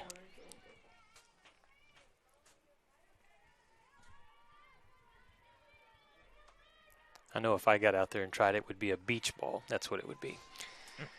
Full count here from Wilson, 2 outs, and see if she can get the Lady Buffs out of this inning. I think the main thing would be just, throwing in the strike zone. Yes.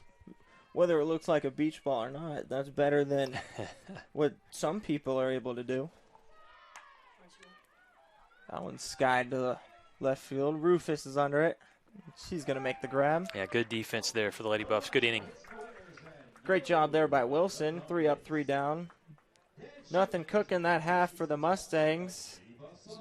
We take a quick break. Coming up next, we got the bottom of the fourth. Stay with us on the Lone Star Conference Digital Network.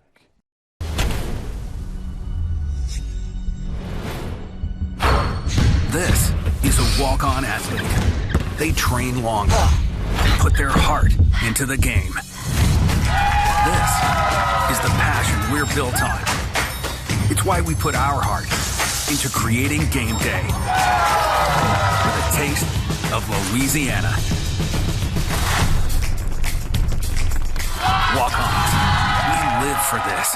Jenkins Doors and Windows began serving the Texas Panhandle in 1927, and we take pride in being a part of your neighborhood. We don't use false promises or gimmicks. We simply offer quality doors and windows at a fair price, and we stand behind every sale. Jenkins is family owned and operated, and proudly continues the traditions of quality and excellence that started over 80 years ago. Call us at 372-4336 or stop by our showroom at 820 West 6th and let our knowledgeable staff help you pick out the perfect doors and windows for your home.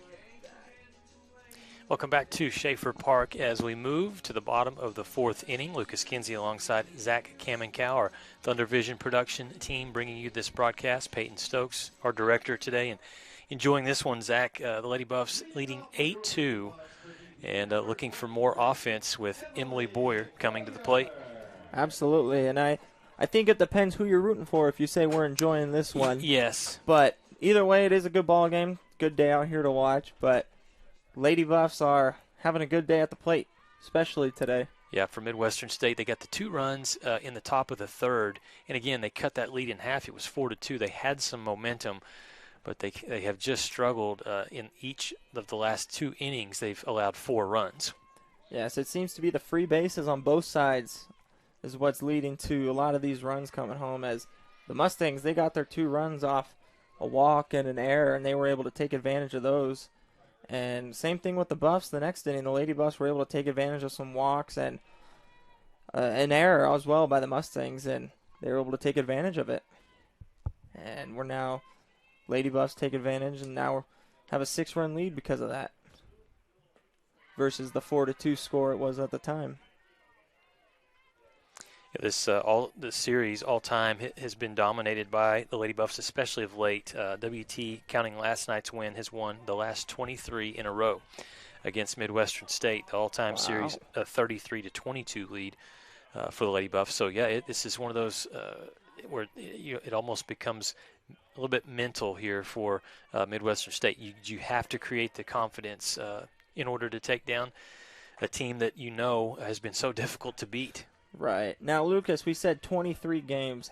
How many years are we thinking that is? Yeah, that's what I need to go back and see the last when that last win was for Midwestern State. Let's see if I can. Because that sounds like a lot of seasons. Because if we're thinking 3-game series, yeah. So there's a shot down the line by Boyer, and that's going to get past Bailey Brannick over there at third, as Boyer leads off with a single.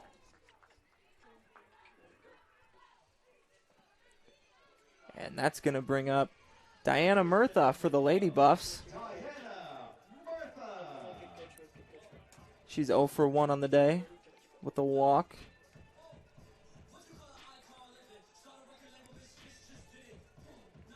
And it looks like we're going to get a pinch runner here to come in for Boyer. Looks like Heaven Moreno for the Lady Buffs. The Amarillo native coming in to pinch run for Boyer as Moreno makes her way on over to first. The freshman from Amarillo, Texas, stayed local, went to Randall High School, and now living her dream playing softball at West Texas A&M. Yeah, there's, the Texas Panhandle has improved drastically over the last several years, Zach, in terms of the talent that is here. And you look at the Lady Buffs, you mentioned earlier, Cordell was a local girl here from Canyon, Kyra Lair. Kyra Lair, yeah. From Canyon, Heaven Moreno from Randall. So I know Lady Buffs, Bushland, another. Well, we also had Cindy Greason, yep. Amarillo last season. I mean, when you have the talent to play at this level, why would you want to go anywhere else? And I see that now with a lot of sports here, not just softball, sure. but baseball, basketball, football. I mean, football here is, football in the Panhandle here is taken very seriously. I think one of the sports that's done a really good job with that in the last 2 seasons is women's basketball. Coach Prock, since coming in, has recruited locally in the Texas Panhandle and got some really good players as well. Lady Buffs and the Buffs will be in action this weekend in the NCAA tournament. Good luck to both Coach Prock's team and also Tom Brown's team, which I want to mention again. Of course, the women are on the road. The regional tournament is in San Angelo. They'll be at Angelo State at the Janelle Center. And they actually play Angelo State in the opening round matchup. The men are right here, and we need sold out crowd, I bet, too. Yeah, we need for Canyon and the Amarillo surrounding areas, everybody to come Saturday. The Buffs play Texas A&M Kingsville at 5 o'clock. There will be 4 games for you on Saturday, so an early session starting at noon, and then a late session. But if you love March Madness, you love some basketball, it doesn't get any better than this. The Buffs have hosted the region several times, and you get all these teams. It's survive and advance, and it's a lot of fun. It's going to be a crazy environment there this weekend in Canyon. The FUB is always rocking. When the Buffs are playing, when the Buffs or the Lady Buffs are playing in the FUB, that place is rocking. Murtha, high fly ball. It's going to be foul down the left field line. Still full count here to Murtha. I want to mention, too, for the men's region, the Buffs will play Kingsville, but the other Lone Star Conference teams that will be in Canyon, Texas in action, Angelo State qualified, Lubbock Christian also qualified as well. And so we'll have all those games for you on the Lone Star Conference Digital Network on Saturday starting at noon. But if you're here and can make the drive out to the FUB, we recommend that you do that. Absolutely. That place is going to be rocking this weekend in all games, I'm sure. Murtha has issued a walk. And that's going to bring up Madison Johnson with runners on first and second here for Johnson. Looking to add a couple more runs here for the Lady Buffs.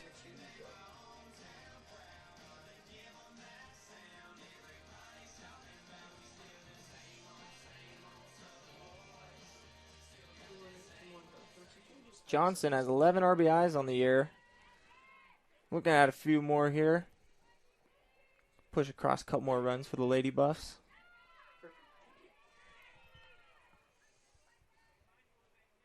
She's 2 for 2 on the day with 2 doubles and 2 RBIs. She's been seeing the ball well. Looking to keep doing what she has been doing.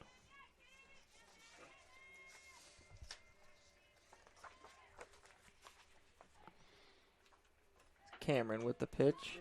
Gets Johnson to pop this one up. Over to Griffin. Going to be caught in foul territory. There's the first out. Yeah, that's a big play there for the Mustangs. Those are the plays they have not had many of so far in the series. But, again, you get the batter to pop up. You get an easier out. Pitcher doesn't have to work quite as hard. And it certainly helps when you did not have any outs and you had 2 runners already on. That's a huge out, especially now that the double play ball could end the inning. So if Cameron gets the ground ball she's looking for and the Mustangs can get the double play ball to end the inning and get out of this little jam they find themselves in. But Guzman, she's not going to be an easy out. She's also 2 for 2 on the day, but she's been swinging it well this whole season. And she nearly took one out on her last at-bat. Took that right off the base of the wall there in left center. She comes in hitting .311 on the year with 4 home runs. Almost had a 5th there earlier.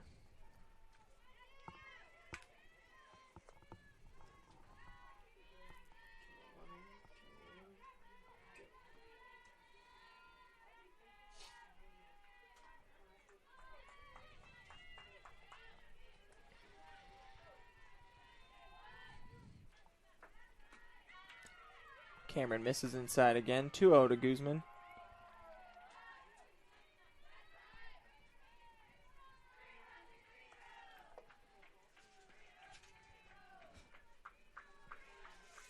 Julie's one of the 10 juniors on the team. That's a lot of A lot of girls in that class, but I'm sure they're all super close as well. They've all been here 4 years. Yeah. Because of that COVID year. Uh-oh. And there it is.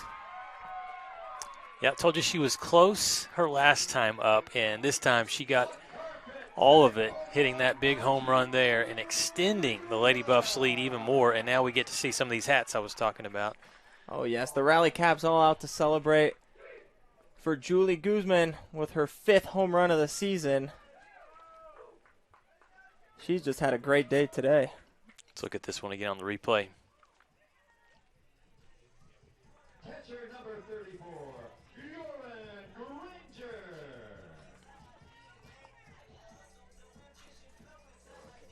And that's what the Lady Buffs needed in this situation right there. But also, how about Bryant with the effort out in center field? Yeah. She was not giving up on that ball.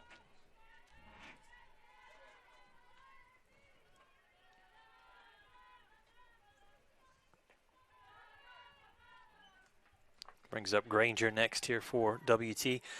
Right now leading by 9. A good opportunity if they can close it out in the 5th inning to wrap it up prematurely here, Zach, with the run rule. But you look ahead, one more game obviously here with Midwestern State later today, and then this weekend the Lady Buffs back on the road. They'll take on Texas Woman's University twice on Friday and then once on Saturday at 1. Yes, and just because they're up by 9 now, sure, 2 hours from now when we're in the 3rd inning of the next game, the score could be completely reversed. Yep. As we were talking about earlier, any team in the Lone Star Conference can win on any given day.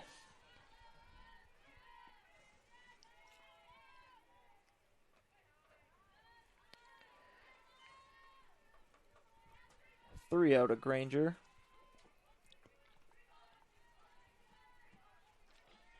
She looking for a first hit today. She has gotten on base and scored a run earlier. She walked. And that one's taken on the corner. I'm sure she wants to hit.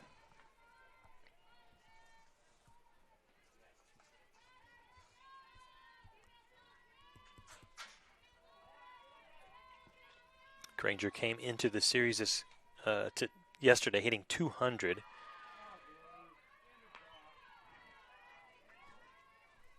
Young player, she's a freshman. Trying to make an impact here early on. But she's got, as we were talking about with the 3 catchers, she's got 2 other veteran catchers that are really good to learn from. And I'm sure she has been this whole season.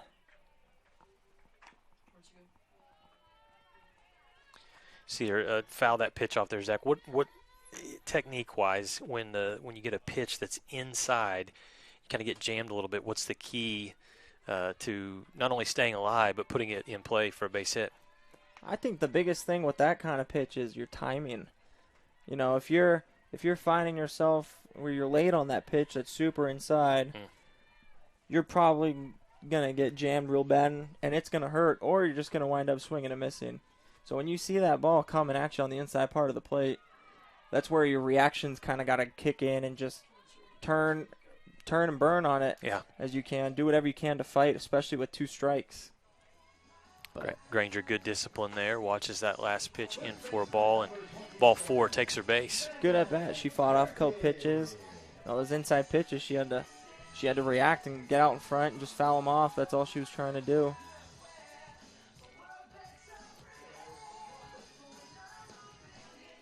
That brings up Megan Gerke, the first baseman.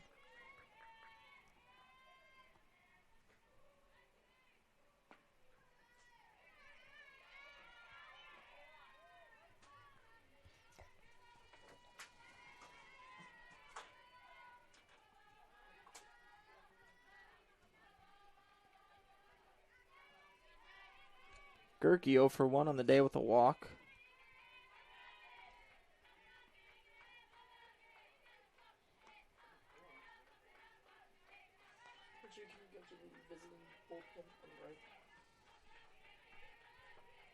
Gerke hitting .250 on the year.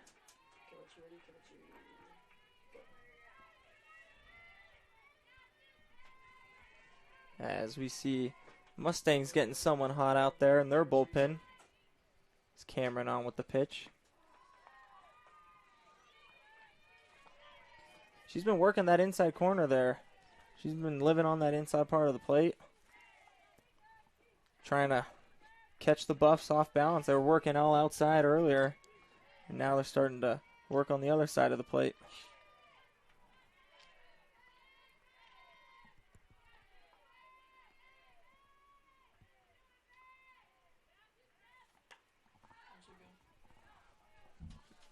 And that one gets out of play.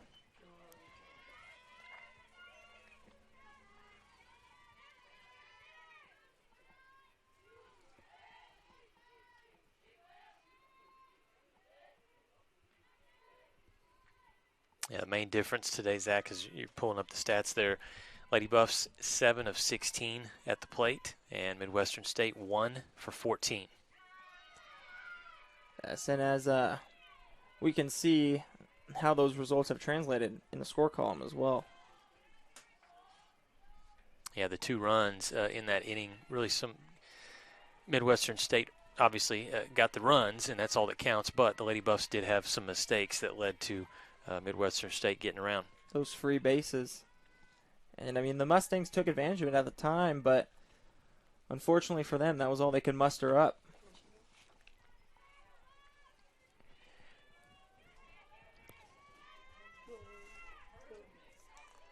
Skirky fights that one off.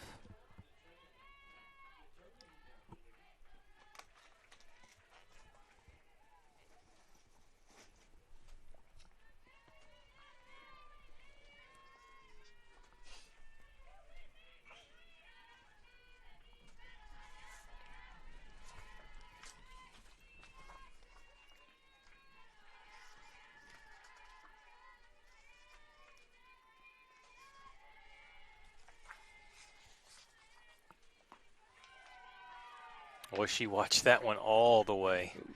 She was making sure on that one. But there's another walk issued to the Lady Buffs. Good eye by Gerke there. And that's going to be Cameron's 4th walk she's issued so far in her outing since she's entered the game. Have a little conversation here between the catcher and pitcher. Going out there, probably just trying to settle her down. Just get a ground ball right here. Yeah, the game of softball, just like a lot of sports, Zach, a game of momentum, and it's just so far in this series, very, very few times has Midwestern State snagged that momentum. It's all stayed on the home side with the Lady Buffs. Right, and as we were saying, they had that opportunity there in the 3rd, but unfortunately, they could only get 2 across, but the Lady Buffs were able to kill their momentum right away as they came back and answered with that big 4 spot. And looking to put up even more runs here as Rufus steps into the box. 1 for 2 on the day. Yeah, she's been solid today. Drove in a run her last plate appearance. And she's been having a really good year for her as well. Hitting .457. It's pretty good. Yeah, she's a dynamic player, and right now it'll be interesting to see what Coach Mook dials up for Brittany to do. You got runners on 1st and 2nd, so 3rd base. So, he would like to obviously move Granger over there, and we may see Rufus lay down a bunt. But if she lays down that bunt, that's almost a guaranteed hit for her.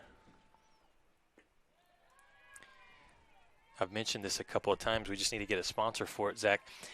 Inside the Mind of Michael Mook, right? It's a segment that you do, and I don't know if anybody could even do that. It would be very difficult to, but he's always thinking strategy and the stuff what they do on the base path. It's really fun to watch. I will say that sounds like an action-packed show. Yes. It sounds like there's a lot going on. It sounds like an upper-level college course that I would have a hard time in. I think I would get lost trying to follow along. And we're sports guys. Yeah, but I think that would be interesting to find out what he's cooking Yeah. up there. I'm getting behind you on that idea. Okay. I'm in full support of that.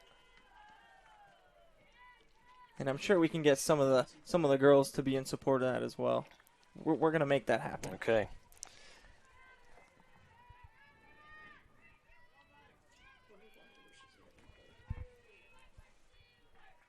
Big pitch coming here for Midwestern State's Kennedy Cameron.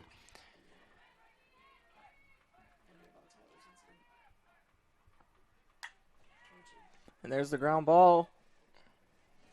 But Bryant's only going to be able to have time to throw it on over to first and get Rufus just for one out instead of the double play.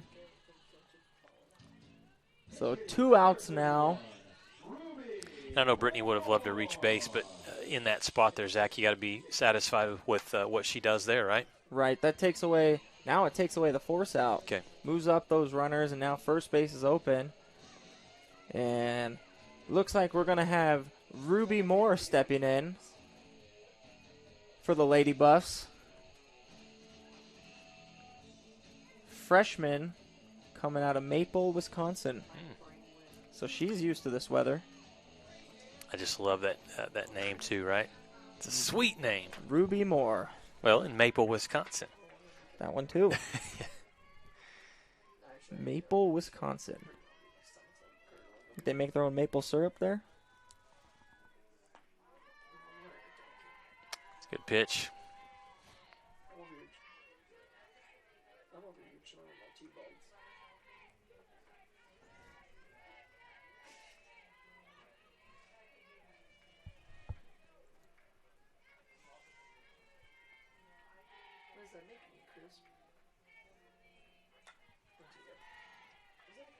Moore takes a big swing at that one. 0-2 to count. Another talented young player for this Lady Buff program. And, you come here, and it's not like just because you're young, they say, well, we're going to take our time and, won't play for a year or two. These young players, if you've got the talent, Coach Mook is going to give you an opportunity immediately to get on the field. Right, and she's seen some playing time as Yeah. well. She's no stranger to the field now. She's been out there. She's gotten some experience in, and now it's about her just to do her thing.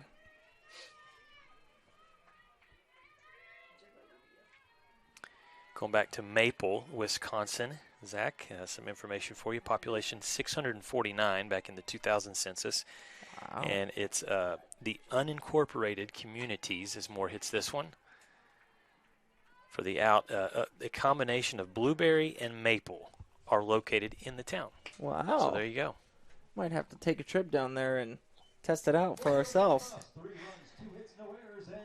All right, the score is 11-2. We've played 4 innings. Lady Buffs can wrap this up if they can get the defense to do the job. When we come back after this timeout, hear from Schaefer Park on the Lone Star Conference Digital Network.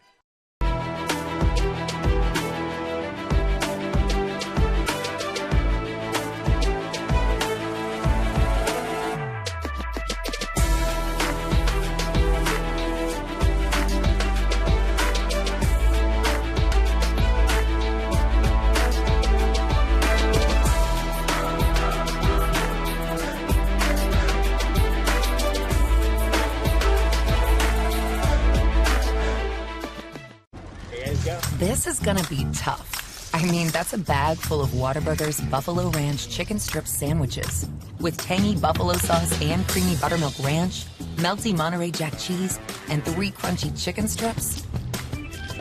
How long will you have to wait before you enjoy yours? Oh, about that long. Whataburger's Buffalo Ranch chicken strip sandwich is back for a limited time, just like you like it. And welcome back to Schaefer Park as we got a new pitcher coming in for the Lady Buffs. Emma Parrish is going to be taken on over in the circle. Hoping to close this one out for the Lady Buffs. They just need 3 outs to close the door. Get that run rule in effect. But we won't be done just yet. We do have another game coming up after this one. Lady Buffs will be taking on the Mustangs again. 30 minutes from the conclusion of this first game. As the Lady Buffs hoping to make that happen here. Yeah, they only played 5, went into 5 last night, as in the bottom of the 5th. Last night it was Riley Steiner that ended the party a little early, 9-0 win for WT, and now you get a chance to see the defense do it, which if they could hold here, Zach, it would be the same deficit, a 9-run victory. Right, and there's a lot of good that comes out of a run rule because you get to save a lot of pitchers as well by doing that, and you want to try to save your pitchers as much as you can. So the fact that Heidi Vortherms was able to throw 3 innings, and then Emily Wilson threw 1 inning, and then Emma Parrish hoping to just throw 1 inning. Now they can all come back and do it again in an hour or two. Yeah, defensively, and especially from the circle, from that standpoint, team effort. Everybody doing their job, and in the end, you're going to give the ball here to Emma Parrish. They all really kept their pitch count down as much as they can. And I think throwing strikes is the key to that. As Emily Wilson threw 1 inning, she had 19 pitches. And Vortherms, in her 3 innings that she pitched, she threw 45 pitches in total, which really is not a lot for 3 innings of work. And now Parrish on, hopefully to close out the game for her.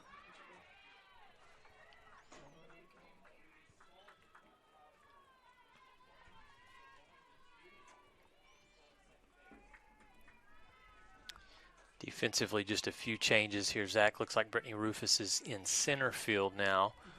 Is it Moore that's out in left field? And it looks like we have Heaven Moreno taking over at shortstop as well.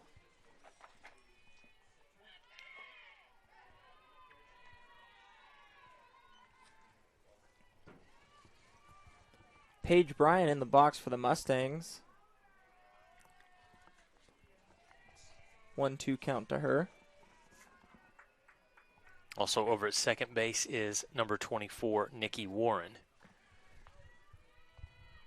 A lot of defensive changes here for the Lady Buffs, trying to get some younger girls some playing time. Yeah, good experience. Get them the feel of what it's like to be in these conference situations. Absolutely, because even you make the substitutions, there's no change from Coach Mook and Coach Troutman. They are expecting, hey, we're up by 9 runs. Let's close the deal. Let's get 3 up, 3 down, and get ready for game 2. Exactly. Their expectations where we put you guys in with the score the way it is, and we expect you guys to come out of the game the way the score is.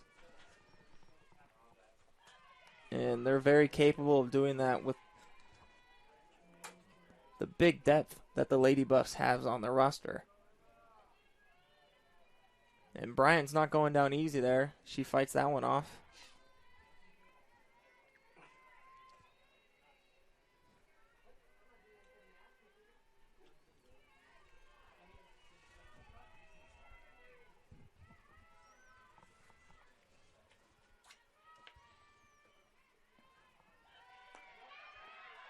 Ooh, that one's taken just outside. It looked like the home plate umpire was thinking about. It looked like he flinched a little bit. Yeah. Count runs full. Parrish this season been really good, 2.52 ERA. This is her 9th appearance. And Emma has 12 strikeouts, has walked 5 batters. Okay, well, she's got a full count here, so she's looking to add to that strikeout total. And, inside. Just misses with that one.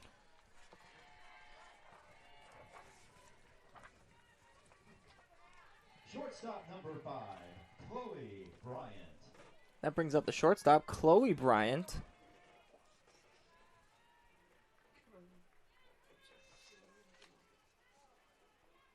Yeah, Chloe's from Pleasanton, Texas. Of course, Kayla Bryant, second baseman. She's from one of my favorite names, Surprise, Arizona. Surprise.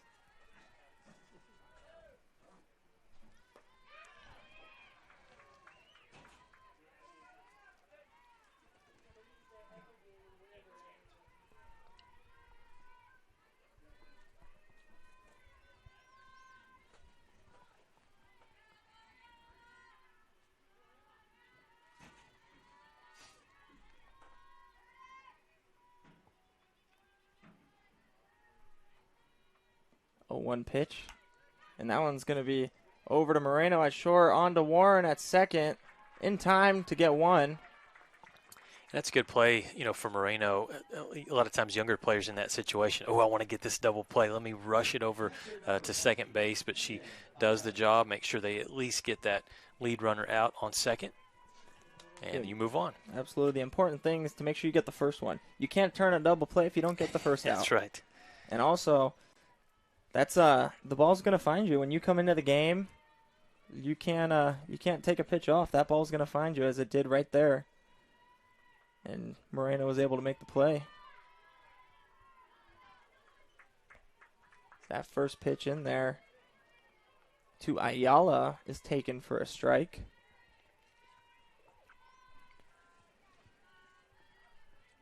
Megan Ayala, the freshman in for the Mustangs from Frisco, Texas.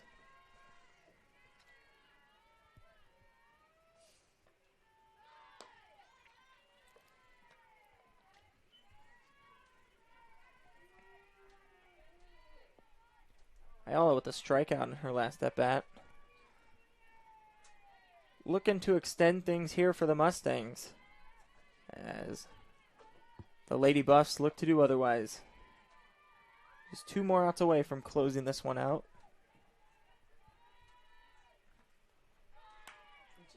And that one's over to Warren at second. They're able to get 1, not in time for 2. But just as the play before, that was a great job by Nikki Warren and Heaven Moreno up the middle right there to get the first out. And just get 1 out right there. That was a tough play as Warren was kind of ranging off towards the hole. Just chip away, right? Yep. All you got to do is get 1. And that's what they did there.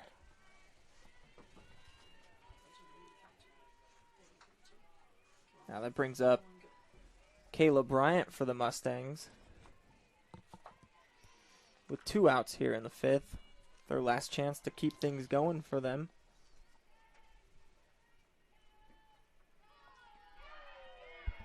Parrish gets ahead 0-1.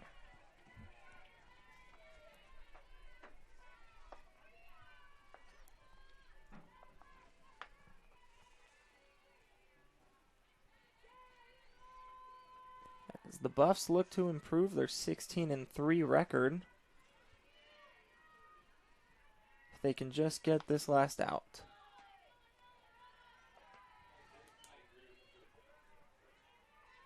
Parrish, obviously the closer on this team, and she throws hard. She can really can bring it. Yeah, rocket that ball in there, and then she'll mix it up every once in a while with something off speed. Yeah, she's really good. She came in last year and she got a lot of innings out on the mound, and she did really well.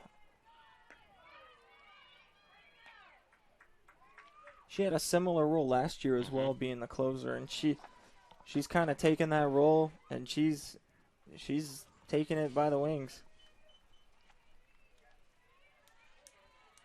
Ahead in the count here, 1 ball, 2 strikes.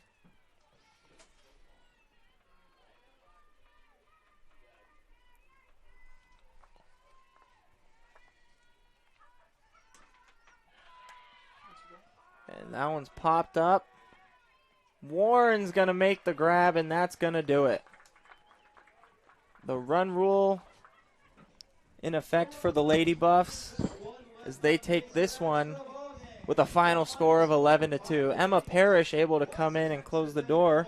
Yeah, Zach, we'll pull up some of our final stats to kind of talk through some of those things before we take a break. But Lady Buffs, congratulations, they get the win. They improved to 17-3, now 8-3 in Lone Star Conference play. So they do a great job there. Still 1 more game to come, but in this one, again, first inning, not much going, right? Not much going on either way. And then you get into that second inning, and Lady Buffs go 4 runs, 4 runs, 3 runs, and then they do the job defensively in the 5th. Your thoughts just quickly before we look at the stats on what you saw here from WT today? I think we saw a great offensive performance from the Lady Buffs. I think one thing they do have good defense, but they need to make sure that they keep going with that good focused, defense, right? And not slip away a little bit there. But you know, some teams like the Mustangs almost took advantage of some of their defensive mistakes, but fortunately they were swinging it well. The Lady Buffs were swinging it well today, and they were able to come back and add on some more runs after that. And the other side to that is that Midwestern State, they went 1 for 17. I mean, you look at the final statistics there. Offensively, WT 7 for 18. They hit 389. MSU kind of opposite, 1 for 17 with 0.59 average. And also, only 2 walks there for the Mustangs on offense versus the Lady Buffs with 10 walks. So that's 10 times the Lady Buffs were given free bases as well. Defensively, the win goes to Heidi Vortherms in the circle for the Lady Buffs, and she was really doing good work. I think this was a game where you mentioned it. You were able to save the arms. Really, for all the Lady Buffs today, it was just a collective effort as she came out. Emily Wilson did good work, and then that set up for Parrish to come in and close it out for the Lady Buffs. But congratulations to Heidi as she collects the win for WT. Let's just check just quickly the individual stats offensively. Zach will look at those for the Lady Buffs. Heidi picks up the win, and for her this season, it was her fourth win of the year here for WT already.